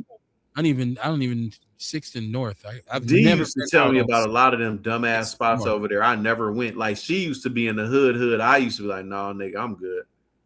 Earl Henning said nothing but love for Mary. Okay. Oh, absolutely. I'm Love telling Mary. you. Love Miss Harrell. Yes, ma'am. Erica Hunt said, "Good night, old school ninjas. I enjoyed being the youngest in the room tonight." Shut your ass up, Erica. Good night, Erica. You have a good night. Be Yes, funny as a it's not motherfucker. on mine. I'm old. I can't even lie Me to you. too. I tell young It's a people all the blessing. time. I've been grown longer than you've been alive. Because if you like 25 years old, 25 years ago I was 25. So I've been grown longer than you've been alive. So Hold on, I've been how old is Erica? Erica. I don't know. I don't know how old She she ain't is. that old. She got to be in her 30s. She says she's young. Well, she's in her 30s. She's still way younger than me. Goddamn. No, Yeah, no, me we're too. about our age down there almost. She about 40-some years old. I say I'm in good shape though. You know, I'm old. I'm cool. I'm cool. I'm glad I lived this long because they said we Me wasn't. too. Well, yeah, I'm It's just a blessing, bro. I put my motherfucking socks on, boy. I got a Yeah, grandson now. Said it was right across from Wendy's. Yeah, see, I've never been out in that neighborhood. Oh my God, that motherfucker used to juke. I swear to God, man, listen, I know what she talking about, but I used to go there in '99 though. On the rail, that ooh, Said nigga yeah, ask I know. her. Carrie Walker said I'm 57, and Erica says she's 39. Ian, just for your information. Shut up, KB. You stupid. I thought she was just letting you know how old she is. You know what I'm saying? I listen, before we go, I seen a story and I put it in the People's News Network, and I don't know how valid it is because it could be fake news. What? It could be fake news. I don't know, but I seen that there's a woman in there, and there's a movement now of people who are in relationships with trees. And Shut so up. Trees, yeah, they do trees. that. And I'm so gonna fucking hang up, bro. They want to call themselves ecosexuals. But the funny part is this is like when the whole conversation about gender comes up and everybody, I'm non-binary, I'm this, I'm that. And I'm like, pretty soon people are going to just make up names just so they can do whatever. Like somebody's going to want to be in a relationship with a squirrel and they'll come up with a name for it. So I want you to be in a relationship with animals because that says it's not consensual. Well, I'm just saying, whatever people want to do nowadays, they're going to come up. White people, man. They're going to come up. They're going to come up with a name for it and try to make it a thing. That's why it's so important for you to try to find clarity and know who you actually are. You really need to try to unconfuse yourself. In this world, it's very important that you be very aware of what's out there and like all the stuff we were talking about tonight in terms of like being a youngster and jumping off the porch and going out to these different clubs and these different spots. Yeah. It was a learning experience a lot of the times because you learned what to watch out for or you became a victim of what you should have been watching out for. Yeah. So, you know, it's one of those things where nowadays, especially with young people, and if you got kids, you got to really communicate with your kids. You really got to let them know about, you know, transitioning from a child into an adult, into a teenager. And you have to let them know, you know, some of the big bad wolves out here, just kind of waiting in the bushes to come and get you. So the one thing the one thing that I learned a long time ago is something that my uncle used to always tell me. And he used to say, you know, you always need to be wise. You always got to know better because if you know better, you'll do better. Yeah. And he'll say, everything ain't for everybody. Some shit just don't make sense. Like a broke nigga can't gamble and a jealous man can't pimp. I like that. That's so real. That's the realest shit ever. He's always tell me that. He's be like, it's about understanding who you are in life. So no, that's true. Involved in something and then can't figure out why it won't work because you didn't have no business with your ass there in the first place. Nope. So I want y'all to be safe, man. It's Wednesday, so we won't be back until Monday. We'll see what we talk about on Monday. It probably ain't gonna be old school closed down strip clubs. You know, it's Memorial Day. I ain't gonna lie, this show was kind of lit tonight, though, KB. It was cracking. So it's Memorial Day, so we won't be on Monday because, like Dion say, I cherish the ability to kick it with my family and relax on a holiday. Right? I don't really do shows on holidays, so if Monday is Memorial Day, I don't know is that true or not. Is that true? I don't. I think so. Yeah, I don't know. 25th. You know better. Whatever. Like I think it's the 27th or some shit like that. Let's see. I don't know. I won't. If that's the case, we won't be on Monday, so we won't be back until next Wednesday. So share the show, man. Share the show. Hit the Cash App. Please share the show and hit the Cash App. Goddamn. tell a friend to tell a friend, man, what we do on here, man. We try to expand the audience and get people out to watch the show so our message can be heard. It's not to hate 25th. on not to hate on no other platform. We just happen to believe what we do here is unique because of the level of conversation that we have for people of color and foundational Black Americans specifically. Yes. So y'all and be cool, man. Be safe, man, and make sure. What is it, Ian? one other thing. Monday, May 25th is Memorial Day, so there will be no show. It is. I'm coming back from Memphis that day. I leave for Memphis tomorrow night. Right. Well, have a safe trip. Have a safe trip, man. Have a safe Y'all trip, be man. safe out here. Keep y'all head on the swivel, man. Watch out for these potholes, man. And Niggas too. in the words of Don Magic Wild, no matter what you do, you got to keep God in it. So I will see y'all True. next Wednesday, man. Peace and love. He said fucking potholes. Crazy. God bless, man. See y'all next week, Wednesday. That's so funny.